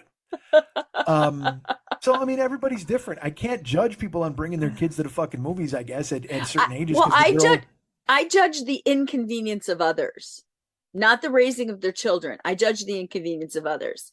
well, There's the first like one, Amsterdam. Yeah, there's that unwritten rule of, it's past 9:00. Kids shouldn't be out in places that are predominantly adult spaces, and that would be R-rated movies and bar pubs and things like that. That's where adults get to go have their adult time. Once Yeah. it hits about 10:00, I have no tolerance if you have your kids out, if they are not acting as age appropriate of the event that you brought them to. I agree to a certain extent, but also, Yeah. like I said, my thinking's evolving to the point where it's like nothing matters anymore. Like there's no conventional rules that society Well, should yeah, of follow or course. does I follow. mean, And people, I've kids get brought here. I mean, I've seen kids brought to fucking Motley Crue and metal shows with no earmuffs or whatever. And it's only now it's funny because up in Canada, my buddy was making fun of the giant cans that kids wear, and I'm just like, that's a good evolution. Like, I mean, because I mean, I have tinnitus that won't fucking Yeah. quit. You know what I mean? Because my whole life I didn't wear any fucking earbuds. You have to look at things and go, well, this is a good change or this is a good move. But I don't know. I just feel like for me to sit in judgment of these people who brought their kids, I don't know their kid. Maybe their kid's a fucking genius. Maybe it's young Sheldon. Maybe they brought young Sheldon to the Halloween movie. I don't sit in judgment of their kid. I sit in judgment of them because they're Agreed. inconveniencing other people. Well, the people who let their kids roam the theater. Yes, that's what I'm saying. It's Yes. yeah. I'm talking about age appropriate content. Again, define it. I turned out okay for the most part. I had problems, but I mean, I was exposed to things I shouldn't have been exposed to at a very young age. Yeah. So I can't sit in judgment of that anymore. Where people, I can't be like, oh my God, I can't believe you brought a 10-year-old to Halloween. Well, I mean, maybe that kid's seen all the other Halloween movies at home, and you wanted to take him out for popcorn and watch him here. You know what I mean? Do I think it's good? Look, dude, I told you I played Grand Theft Auto. If some kid plays Grand Theft Auto, he can go see anything. A murder, a real life murder, a cockfight, whatever the fuck. Because Yeah. Grand Theft Auto is the fucking worst shit I've ever watched. But again, though, it's not even the age appropriate content at that point for me. It's the timing of the theater of the movie they went to. Go to an 8:00 show. Let adults be out late night. I hear you, but also that's where I look at it. It's like, sure, take your kid wherever you want, but man, don't put him in spaces that inconvenience other people. yeah, but I mean, her watching the movie didn't inconvenience me. The kids running around is a totally different story. Yeah. I don't. Yeah. Look, yes, kids ideally should be in bed by fucking 8:30 or You 9. can let them stay up all know. night long, but don't let them inconvenience me all night long. But our society now, and we live in a society where everyone has their own voice and everyone has their own deal, and also everyone has hey man, don't tell me how to raise my kid. Hey, I'm don't not tell me telling you how to raise your kid. I'm telling you not to have your kid around me past 10:00. Okay, and Raise your like, kid well, any way you want. Well, Go maybe you see the should. content. It's available at an earlier time. Maybe you should stay home. You shouldn't come out after 10:00. You Maybe know what? shouldn't. You don't get to make I the rules for will. everybody. I will stay home. I know. I mean, throwing I hate a me was a people. good time. I hate hear people. you. I'm agreeing with what you're saying, but I'm devil's advocating because I think along with the thing where everybody has their own voice on social media and everybody has their own tribes and their own viewpoints, and you can't tell them what's truth and facts and all that shit. Everyone also has decided that hey, you can't tell me about my kids. You can't tell me about my family. You can't tell me what I'm doing. And so stuff that I used to think was just kind of. And yet I can't get an abortion legally in this country. Well, look, you don't want to get an abortion. I'm teasing. Because in 10 years, when the new Halloween sequel comes out, you want to bring that kid to the theater. I am so glad I don't have children. And the time that I did have children was a time where having my stepkids was a time in my life that was very convenient to have stepkids. I know that sounds weird, but the timing was a really good time for me to have stepkids. If I were dating somebody right now who had kids, I would be like, nah, thanks. You're wonderful, but no. And literally, but again, I also had a friend call me up the other day and she's like, I have tickets to go see, would you like to go? And I said, man, I would love to go to that, but it involves me leaving my house. So no. That is my life now. It's like I have 4 hours a day and I'm going to live them in ways that are like non-confrontational and easy for me to exist in my life with the least amount of pain as possible. But that's the deal with you too, is it's for me, it's merely a get up and go thing. You know what I mean? Like I can go do whatever the fuck I want. It's just a matter of if I'm going to wake myself, get off the couch. Yeah. But you have a lot of other factors. If I have 4 hours and I've decided I'm going to use 2 of them to go to a movie at 10 o'clock at night, and you think that the entire place should be babysitting your kids, I will punch you. I will. I am at the point now where I will literally walk over and go, I'm disabled and I crawled my way out of my house to come enjoy this movie. Take your fucking kids home. Get the fuck out of my face. I will. You should have stayed home. Should have stayed home if you're disabled. Why are you coming here? Yeah. Well, I get that all my life. So yeah. That's what I'm saying. I can't even tell you. Yeah. It's awful. Yeah. Because there's no but there is no respect for other people. And that again is the thing. It's not about whether a kid should be watching Halloween or not. It really truly isn't. It's about when a kid should be watching Halloween, where a kid should be watching Halloween. The fact that kid came in and their parents were actively engaging their children, man, I wish I saw more of that when I do go out. Yeah. That's an amazing story. Well, it's like on the plane. I think it's a fairy tale. No, I was there. I saw it happen. I actually, because it actually, I could feel myself evolve, my thinking evolve. Because I was going to make fun of them. I was going to tear them apart. And then as the movie continued, and I saw it was almost like a daddy-daughter outing, and he was laughing with her, and they would laugh. And then she was following the plot because she was like, "Oh wait, but he killed that guy." You know what I mean? Like, and he was like, "Yeah," and I was like, "Oh my god, this is weird teachable moments with Michael Myers. Like, what the fuck is happening?" And also, I'll be honest too, I don't know if there's any good traction to be had in teaching your kids not to fear the boogeyman. I think the whole point is these kids are getting too big for their fucking britches. We need to fear the boogeyman, man. He's terrifying and has been forever. Slender Man, boogeyman, whatever the fuck you want to call it. Kids have to know that there's some overarching presence in the dark that's going to fuck them up if they don't behave. No, they don't.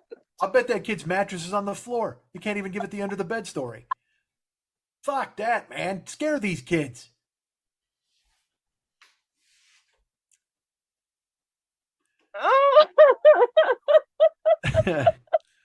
All right. Well, look, you dropped out there, your voice. So I'm sorry. No, it's okay. I'm sure people know that. Look, man, I'm hilarious. She just proved it. And look, I would love to fucking throw more bullshit at you, but I've got 6 tomatoes on the vine that are going bad at this moment. So I bought too many tomatoes because it's tomato season. What I'm talking. I'm like, man, you know what? I bought lunch meat. I'm like, I'm gonna make awesome sandwiches with tomatoes, like because I usually put pickles on my sandwiches. And I'm like, what if I bought tomatoes? Oh my god, it'd be so amazing. So I fucking bought 8 tomatoes. I've eaten 3 of them in 4 days, and I'm like, gee, you know, because I don't eat tomatoes like apples. What the fuck? You know what I mean? You can only eat so many fucking sandwiches, right? So now I can hear them turning fucking soft as we speak. So I'm going to cut you loose. You're very nice to do this for me again this week. I do appreciate it. I'm really happy to be back, and I'm sorry we didn't get to talk more about your trip. We'll have to talk about it offline maybe later. Sure. Yeah, okay. We can do that. And then we kind of got lost with a bunch of different stuff. And also, I had a wonderful time, and I'm sure the listeners did as well. Because literally, the wrestling alone, I have to go look up that video right now. It was pretty cool. Hey, Mike. Hey, Mike. Hey, Mike. You dropped out. That's a perfect edit. All right, I'll fix it. I'll look if you but know when you hear "Hey, Mike," that Zoom fucked me. You know why? Because I exposed their fucking soup plot, and they were fucking furious about it. There, some red alert went off, and the Zoom brothers were like, "Fuck this, man! Swoop in on that guy." And I was like, "Beautiful." They made me pay. They made me fucking pay. Of course. All right, but you're okay. Everything's good, and I appreciate you stepping up here. And you're fine. I know you've got issues physically always, but do you want the lily masks for public, or do you want the truth? The truth is, my body is falling apart, and every day of my life, I wish I was dead. But the short answer is, I'm okay. You guys can get me at Mike at MikeSchmidtComedy.com.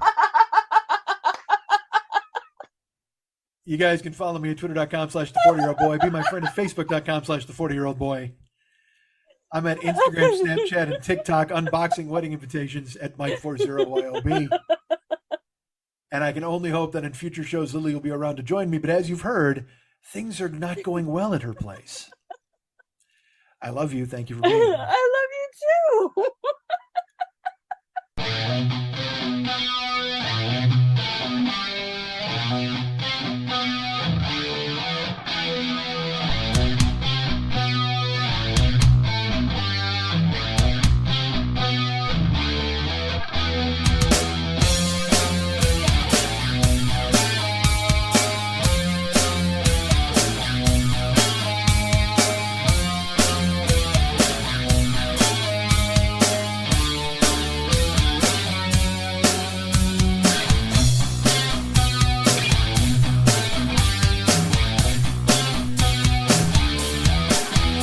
If there's anything I like more than me, it's people who like me. I love me, but if you love me, I love you. 'Cause you know why, we both love me. How great am I? Let's talk about that for a while. And by while, I mean forever.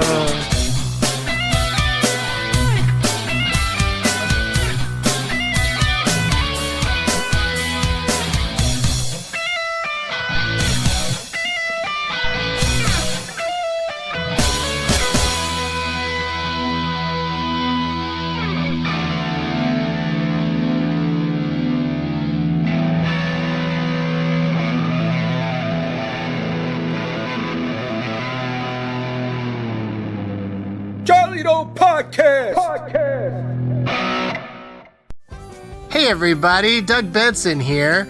Do you love movies? I'm going to assume you answered yes, and then say, then you should check out Doug Loves Movies, the podcast where I get together with comedians and actors and filmmakers, and we talk about movies and then play movie trivia games. It's a lot of fun. It's been going for a long time, so it must be pretty good. That's Doug Loves Movies, wherever you get your podcasts. 'Cause Doug loves